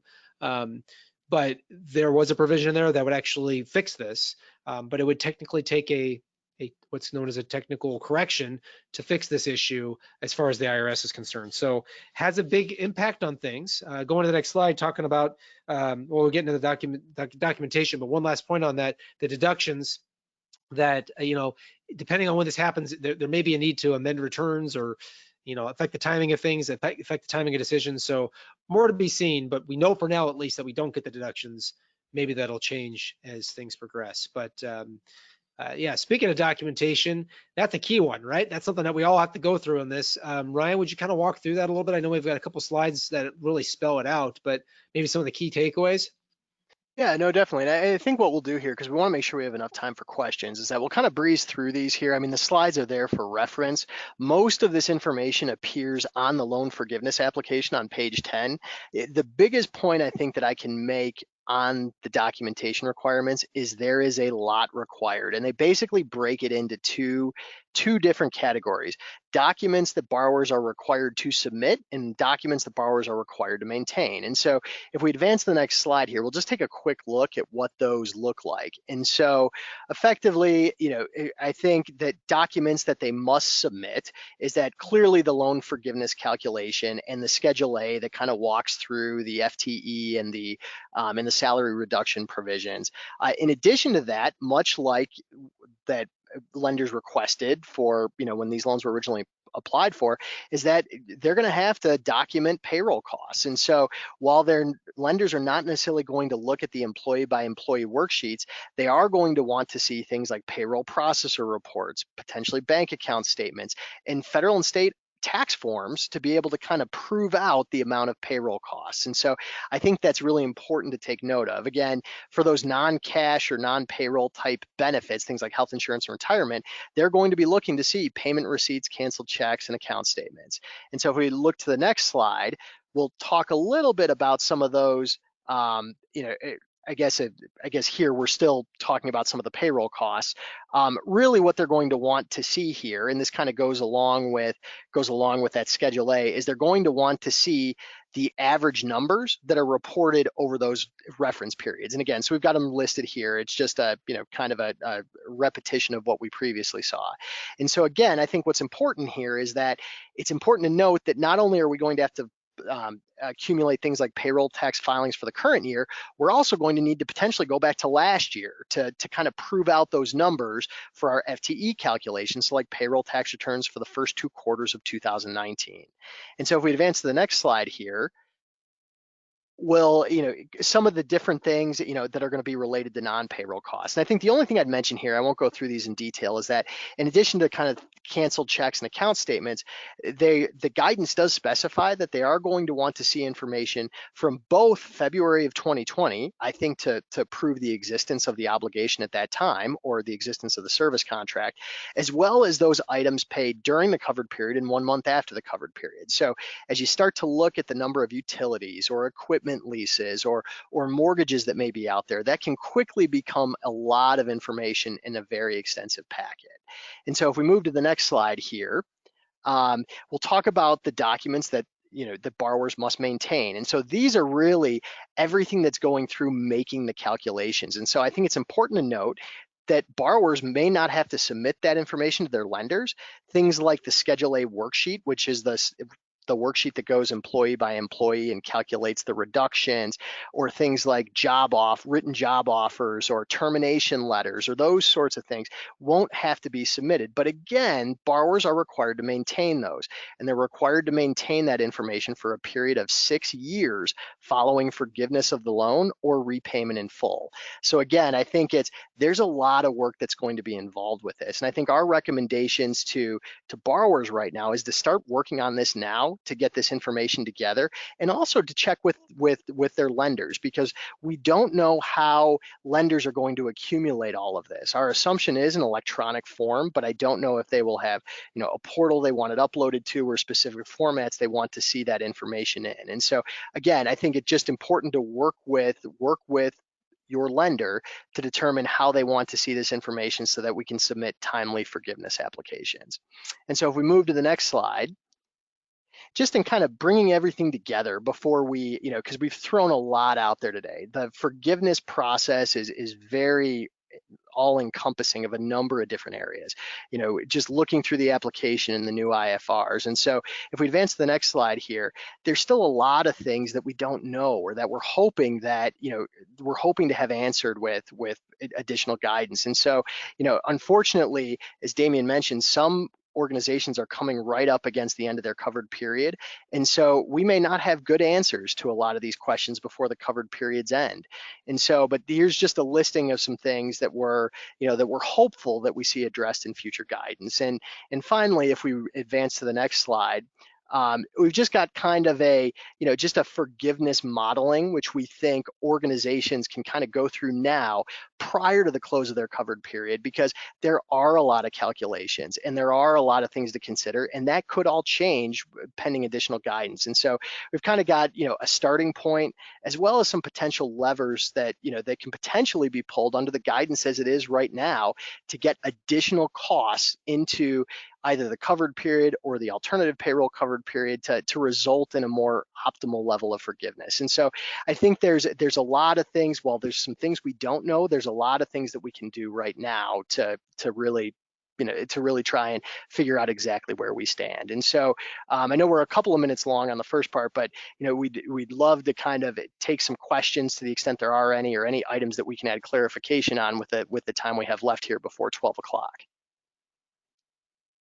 All right. Well, if you are ready for questions, I have quite a few, but the one I want to start with is when you did the FTE calculations and you were talking about full-time versus part-time employees, one question we got over and over and over again were, how are temps counted? Yeah, so a great question. I guess I would, maybe I would answer that question twofold. And so, temporary workers in the sense that they're workers that are on the organization's payroll at that point. And if that's the case, those workers would be counted for their average hours worked in each period. And so effectively what we'd end up with, and again, the right way to think about it is if we had a temporary employee for a period of a week in our reference period, and let's just say we use January through February of 2020, that worked 1 week at 40 hours. Effectively, that individual is essentially going to have average weekly hours, I would say if they have 40 hours total and there's 8 weeks in the period, give or take, they're going to have a much reduced FTE calculation. And so I think for purposes of that, we do need to look at things on a week by week basis, which is the unfortunate aspect of this. But that particular individual would probably result in an FTE calculation of 0.13. And we would do the same for the covered period or the alternative covered period. I think what's really important to note here, particularly on this FTE calc, while we do aggregate it, it's not employee specific. So the situation does exist if we turned over the entire workforce on March 1st, but brought an entirely new workforce in during the covered period, potentially we would not be subject to an FTE reduction because it does not have to be the exact same individuals. Okay, thanks for addressing that. Yeah, that issue has been clear as mud to our members. So, and it's been a big issue because so many of our members use temp employees. Okay, we will move on, and this is another FTE calculation question, and you did cover it, but I just want to make sure that we got a clear response. When calculating FTEs, I understand we do not need to include employees who voluntarily resigned or terminated for cause. Which calculation does this apply to? The reference period, the covered period, or both? Does the date they resigned come into play as well? Yeah, so great question. So it matters for the covered period or the alternative payroll covered period. It actually does not matter for the reference period. Just because if they leave mid-period, that's going to factor into the calculation as it stands. And so if someone is, effectively, and that kind of gets to trying to measure each of the reference periods to figure out which one results in the lowest number of FTEs, we think that's a worthwhile exercise for all borrowers to go through, unless they know they have very stable employment relationships. And so but it is going to matter for the covered period, not necessarily for the reference period. Okay, I know you covered this as well, but want to make sure again that it's clear. And for those of you that are on the call, you can send questions to that IMA address that you should be looking at right now, but you should know that the order of questions is first in, first out. So I'm handling those that came in either last night or first thing this morning. We will get to your question, even if we have to follow up in written form, so you can keep the questions coming. The question is, if you are paying someone severance or they are off on EFMLA during the 8-week period, would they be counted in the FTE calculation? Yeah, so another great question, and the quick answer is that they are, but when we look at the FTE calculation, it can also be hours paid. So it leaves open for organizations that may be paying employees not to work or are using their loan proceeds for that. Whether it's, we can still include those individuals as a part of the calculation. Effectively, what we can't include is we can't include those wages as a part of eligible payroll costs. Okay. All right, next question. Here we go. Okay, well, bear with me a second, I'm sorry. What type of bonuses will be forgiven, and is there a dollar amount associated with the bonus? Yeah, maybe I'll take that one. So generally, any type of discretionary bonus for regular employees is permitted. So that includes a hero bonus or other types of bonuses there. There is that overall cap because it would fall under the compensation cap of the $100,000 annualized and prorated for the covered period. So there is a cap that comes into play that really depends on the employee and where they are and how much it is. So you could in theory kind of go through, because again, you have to go through the calculation on an employee by employee basis and sort of look to kind of fill up that $100,000 prorated, so we'll call it $15,385 bucket with bonuses in theory. So you can do that to maximize the amount. But again, keep in mind that those would be discretionary, right? And so if you're looking at kind of managing the increasing of payroll to be able to, get the optimal amount of forgiveness and balancing that with, the fact that, the loan amount, we're talking about the fact that they're going to possibly extend the covered period. They're not going to extend, or at least at this point in time, there's not discussion about increasing the amount of the loan to cover that a period of time. And we know that the loan was based off of 2.5 times last year's payroll up to the $10 million. So I guess what I'm saying is the loan amount may be limited, and that's something discretionary that would not perhaps otherwise be paid. So just kind of keep that in mind in terms of whether it's prudent to do that, I guess. Okay. The next question I think we covered pretty thoroughly, but it did have to do with employee who quit during this period and it now reduces their FTEs. Is there any consideration for reduced FTE due to resignations and how it plays into final loan forgiveness? Yeah, so actually, so there is, that will meet one of those exceptions. And so there's a specific spot when, when the borrower goes through that, effectively that Schedule A worksheet, where they can actually restore that count. So, they're going to go through it on paper, it's going to look like they have a reduced count, but there's a spot down towards the bottom where they can actually readjust that total. So, so the quick answer is no, there won't be an impact, to the extent that the employee, voluntarily quits or initiates the action, even if that ends up being terminated for cause. Okay, next question has to do with hazard pay. We are considering paying out a hazard pay bonus to our employees. Will this be an issue trying to claim forgiveness as long as we are under the limit for the amount of wages forgivable per person, meaning taking into account that $100,000 cap? Is there a recommended way to pay this out, such as additional hours, bonus line item, etc.? It sounds like it's a classification question. Yeah, in terms of the classification, I don't know that that's not specifically addressed. I'll say that in terms of the forgiveness question straight on, that we did get the good news with on Friday night on May 22nd that is included.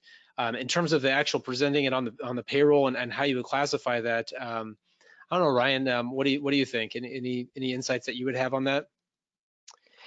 Yeah, I mean, I think ultimately, I think what we've heard, I think two things. If an organization is planning on doing that, obviously it's commendable and can help, offset forgiveness. One thing I might be aware of, I have heard of some borrowers who are contemplating a payment like that, and ultimately, but whether or not they make it might be contingent on whether or not the covered period is extended. And so for those borrowers, I might recommend that they pay very special, very close attention to the status of the legislation. For the others, the only advice, we haven't heard a lot on this, is that in terms of, things with just kind of just the hours worked, hours paid, that, perhaps if there were no issues with the FTE calculation, perhaps it might be better reported as a bonus, only because it doesn't really run into any of some of the fair labor standards and hourly reporting and other things that can get a little bit confusing in terms of how they issue that to specific employees. It gets to be a little bit of an HR question, determining if there's specific groups of employees that are eligible and how that's exactly framed. But traditionally, I think provided there are no issues with the FTE calculation, it might be a little bit easier to reflect it as just a flat supplemental wage line item. Thank you. Next question has to do with payroll dollars paid versus incurred. Does this mean 8 weeks of payroll total, or does it mean that we can include everything paid plus additional payroll costs incurred during the 8-week period, but not yet paid, provided it's under the $100,000 threshold? It's really the latter, because of the flexibility that we got. So if you had amounts that were basically outside of, it hadn't been paid yet going into the period, those get included, and then we know that we've got some flexibility on the other side as well. So yeah, again, that $100,000 cap comes into play here and is key, but we did get some administrative flexibility with that, which was very favorable, I think, with the guidance. Okay. All right. Now, the next question has a couple different components to it. So this person's definitely getting their money's worth for the webinar. Can we give raises to hit the 75% forgiveness? I think we covered that, but go ahead if you can clarify it. Oh boy, yeah. So that's I guess I would look to, it's a great question. In terms of, I guess I'm looking at it in terms of 275s. My assumption is that they're referring to just the 75% overall payroll cost. Yeah. line item. Yeah, so in that case, I don't think there's not anything that prohibits them from doing that. So, so long as, yeah, I guess it's an interesting question because there's a limitation on that on the employee retention credit, but there's really not anything on that in terms of for the 75% limitation. I guess the only consideration would be, could that increase push those individuals over the 15,385 cap? So long as it didn't, there's not I guess not a big consideration there. I guess I will add to some of Damien's slides earlier that if you are dealing with owner employees, they could face a further limitation based on that 2019 compensation. So in that case, because it's limited to the lesser of, if an owner employee had taken a reduced level of compensation in 2019, an increase in 2020 in the covered period wouldn't do anything for them to increase payroll costs because they're going to be limited by that lower amount. Okay. This question we got a lot throughout the whole PPP loan program series. Can companies prepay vacation?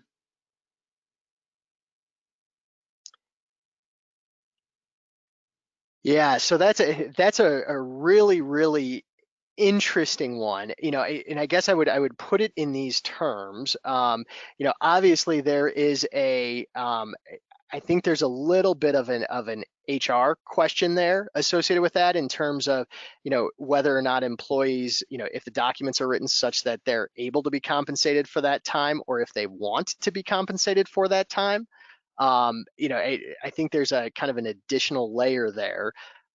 But I think in terms of compensation is determined to be paid or earned at the time it's paid for purposes of the covered period for payroll costs. So in that instance, I don't think, we've had organizations that have paid employees for time accumulated as they ordinarily would, and that appears to qualify subject to the limitations. But I would think, I guess my answer would be potentially, but just to be aware of what the underlying policies say. Damien, I don't know if you might add anything to that. No, I think that sums it up. That there's definitely some, and that's the treacherous area with all of this is being mindful of the the HR considerations and whatnot as well, because there are potential challenges there. So no, I thought you addressed it real well. Her next question was, does 100% of the loan have to be spent in 8 weeks? It sounds like we may get some changes to that based on what Congress does today. So it sounds like that's still in flux. And the other one was on the full 75% for payroll. If they only spend 60%, will that be forgiven, or must it be the full 75%? So we did find out, which is some good news, and maybe I'll go back to the other comment that you have to use it for eligible costs. It doesn't have to necessarily be the forgivable costs, but you still do have to use the funds for the eligible costs.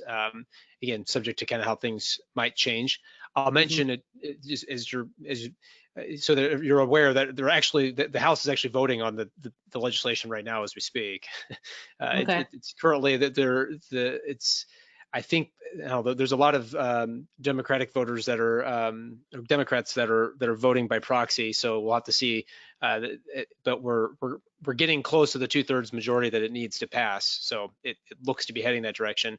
But maybe on that second one, so right now the rule is a 75%, right? But it could go down to the 60. But the really key thing that we learned, the great news that we got, I think, was that the 75-25 rule, which I don't know that I exactly highlighted, isn't a cliff. Because if you read the language of how it was presented initially in the first interim final rule that talked about it, that it looked like if you didn't get to the 75%, you got no forgiveness amount. They ultimately did confirm that it's not a cliff, and that was really what we got with the application. And so you would have a prorated. So if the 75 stands, then you get down to a prorated more limitation of the 75-25 rule. Okay.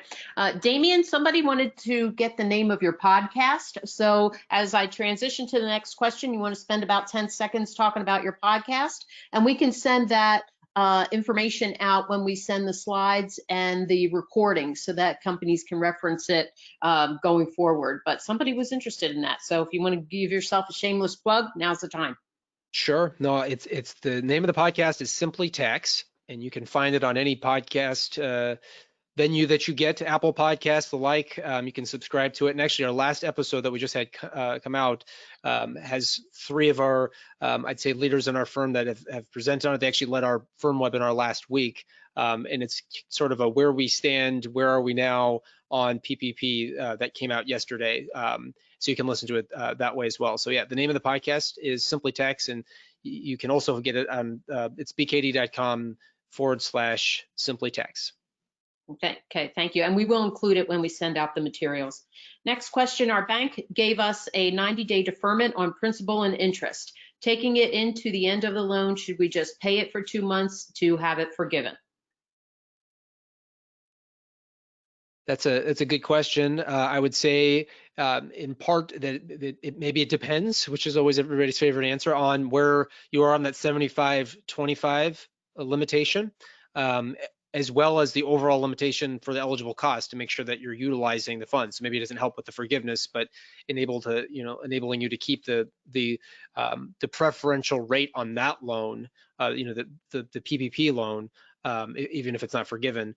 So I think that's the first and foremost thing I would say. But if we get to the end of the covered period and there's still some room in there to fill up that bucket, I would say that it would optimize the forgiveness amount, generally speaking, to do that. So it's a little bit of have to kind of look at the larger picture and how it comes into play, but that's how I would look at that in terms of figuring that out. Okay.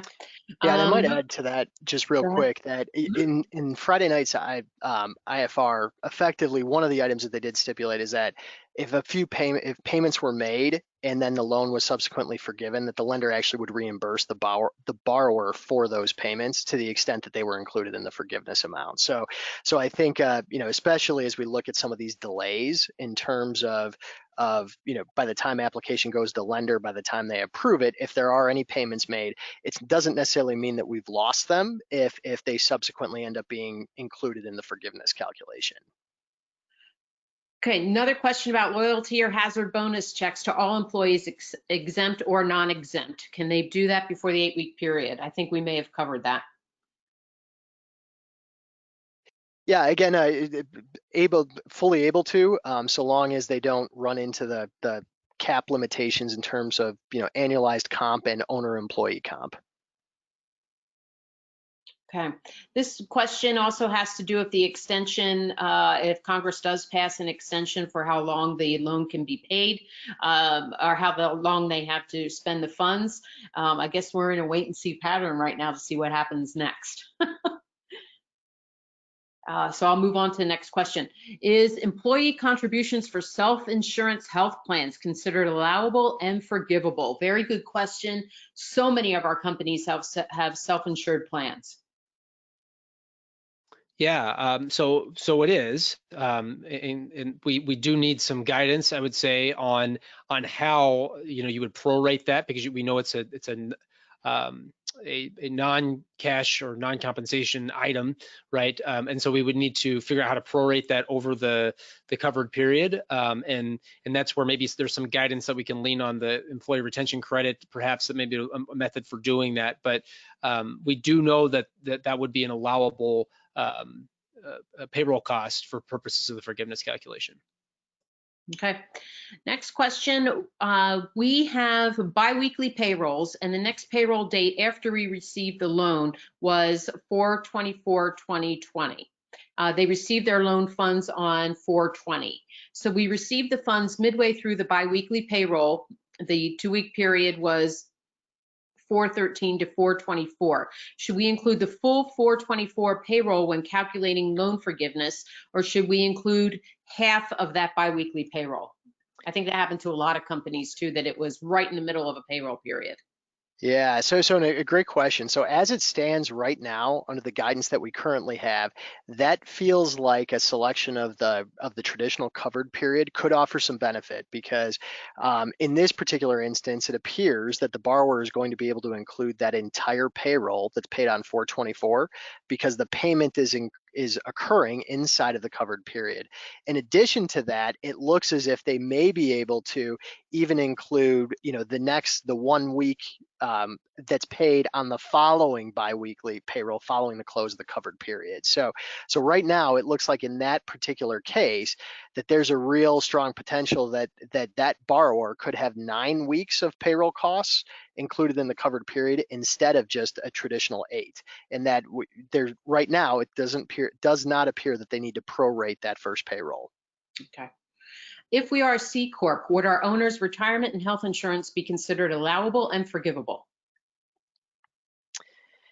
Yeah, and I think that's probably the big question that that we're really awaiting some additional guidance on. And so right now, subject to that 15,385 cap, I think the guidance is a little bit, is it's non-definitive. It doesn't say yes or no whether or not those benefits count on top of the 15,385 or whether the 15,385 is inclusive of those benefits. And so I don't know right now that there's an answer that says definitively yes. I also don't know that there's an answer that says definitively no.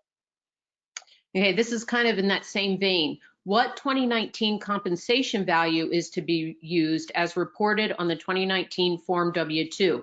Is it wages, tips, and compensation, or Social Security Medicare wages as listed in items number 3 and 5 respectively, and is higher as it includes money deferred into a retirement account? Yeah, so a great question, and I guess for purposes of I guess a couple of different ways to look at that. Based on what we know now, I would almost err, depending on how the W-2 is prepared, because we want to use gross compensation. And so if there is uh, um, a reconciliation provided on the W-2, we would want to use the gross amount. If not, I think Medicare wages is a good starting point, so long as that it's adjusted for those few items that are not included in the Medicare wage base, like qualified 125 premiums.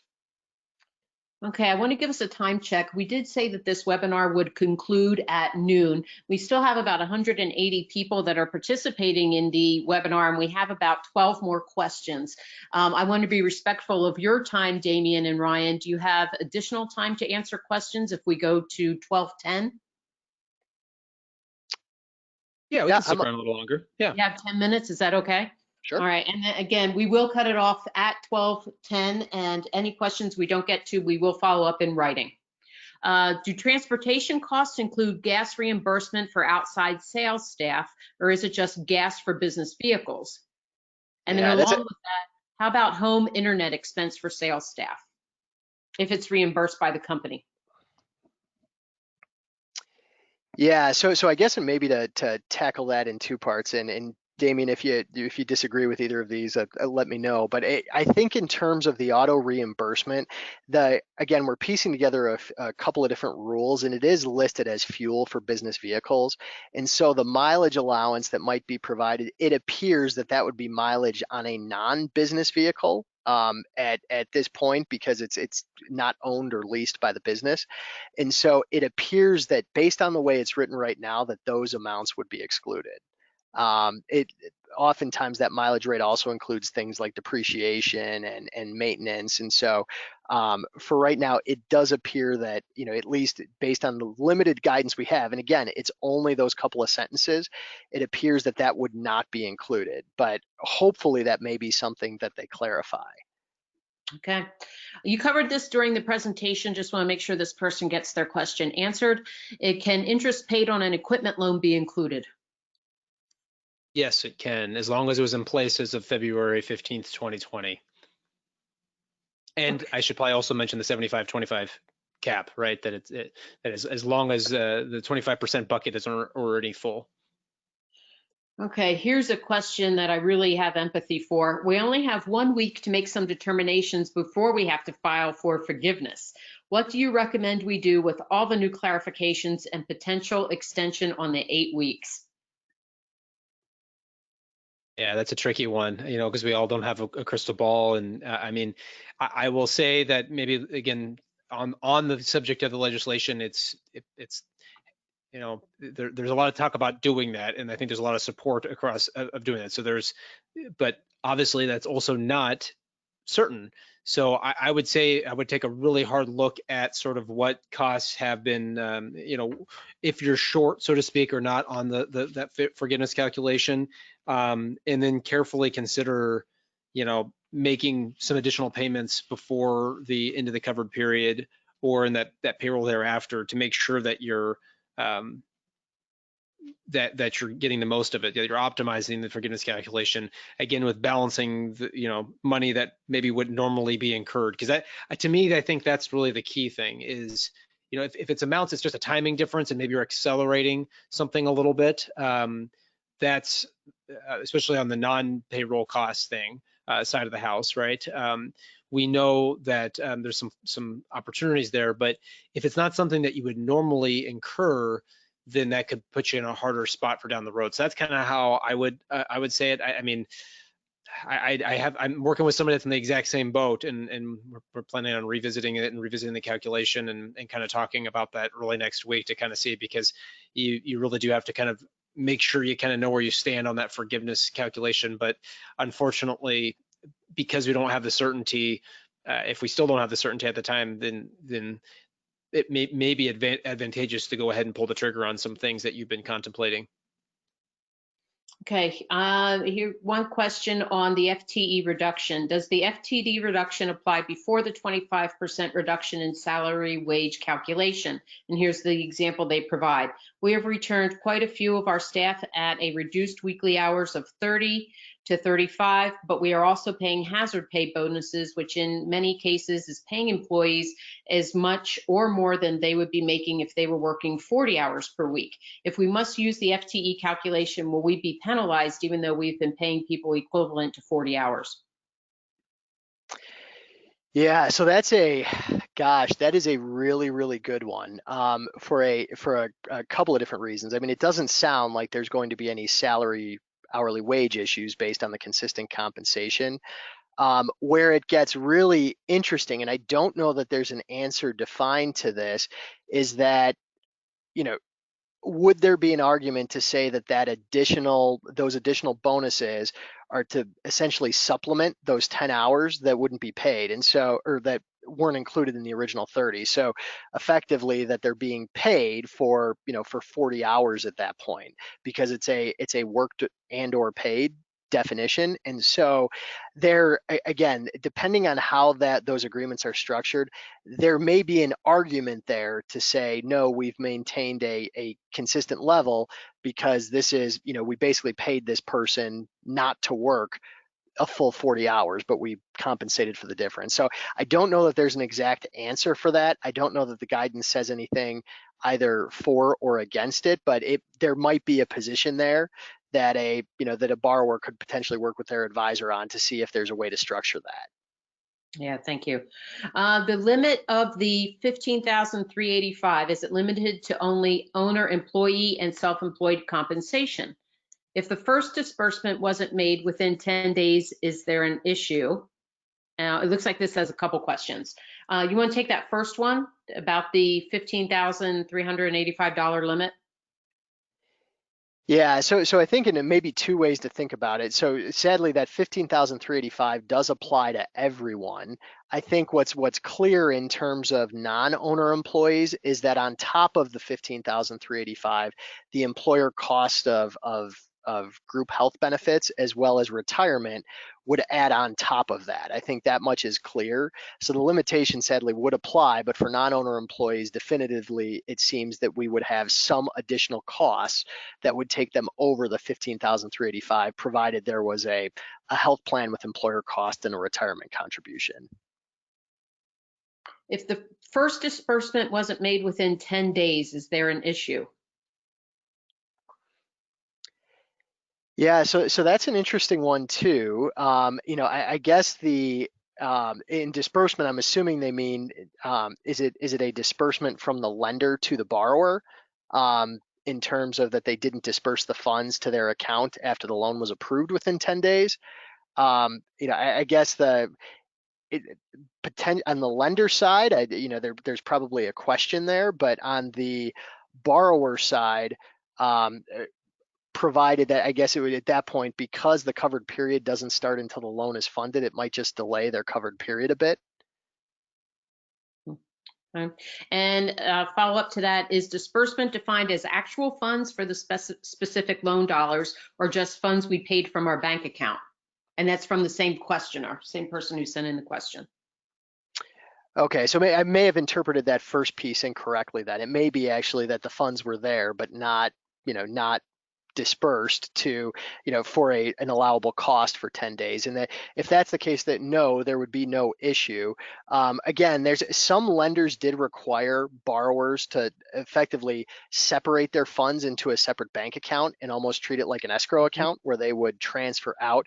That was not a requirement in the legislation. And so provided there's a tracking of it, you know, some organizations have transferred as they needed it. Some have paid directly out of the account and just maintained a sufficient balance behind the scenes. So I don't think that there would be a particular issue with that. And there's a little bit of flexibility depending on, you know, how lenders may have been working with their clients in terms of how they were setting up those accounts. Okay, this is our last question because we did go over by 10 minutes. At this point, IRS has provided a ruling stating that the expenses that have been forgiven cannot also be deducted for tax purposes. Are there any discussions in Congress to address this ruling and possibly allow those expenses to still be deducted and convert the PP funds into a grant? Yeah, so I can take that. The HEROES Act that actually passed the House, but it hasn't gone anywhere, had that in there. There's a few standalone bills that have been introduced, and there's been a lot of, you know, I guess I would say people favorably talking about doing that, especially given that the tax writers are saying that was the intent. So too soon to know. Hopefully we'll get it, you know, and maybe it'll be soon and part of even this process we're talking about now. But something to maybe keep in mind is that the, you know, a technical correction that we needed to the tax reform that we got in 2017, the qualified improvement property, we didn't see that fixed until actually the CARES Act is when they included that. So it can sometimes take 2 years for things to get fixed. I mean, I wouldn't, not suggesting that, but, you know, just to keep in mind that technical corrections are kind of subject to getting included in other legislation. So, and maybe speaking of legislation, give the update. The vote that I was looking at earlier was actually on a transparency bill that was added. So the actual bill with the 24-week period is still, it will be voted on, but we'll kind of have to see where that goes. Stay tuned, I guess, as they say, right? Yeah, exactly. Stay tuned. With that, we will bring the webinar to a conclusion. There are quite a few questions that unfortunately we could not get to that actually came in within the last 10 minutes, but we will get those questions addressed in writing.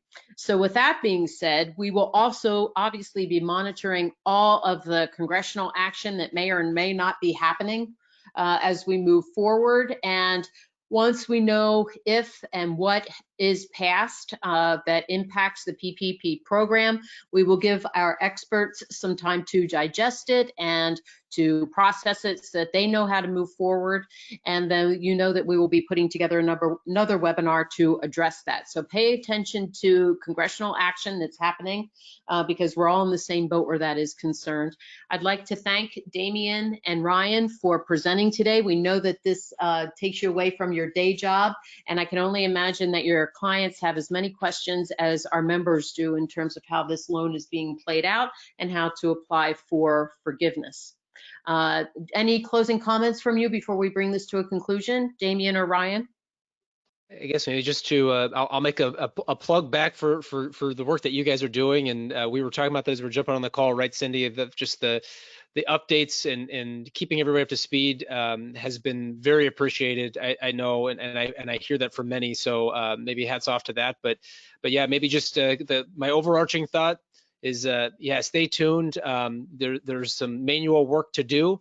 Got to kind of roll up the sleeves a little bit, and because of that, and it's new to so many people, don't be afraid to ask for some help. Okay, for sure. And with that, I just want to remind everyone that this has been recorded. We will get the recording and the slides to you. It usually takes us 24 hours. And then we will also include information about Damien's podcast, so you can reference that on an ongoing basis, because I know he has good information to share on that. With that, that brings this webinar to its conclusion. And again, thank you, BKD, for providing your expertise to this ever-changing topic. And that brings the webinar to its conclusion. Thanks, Cindy.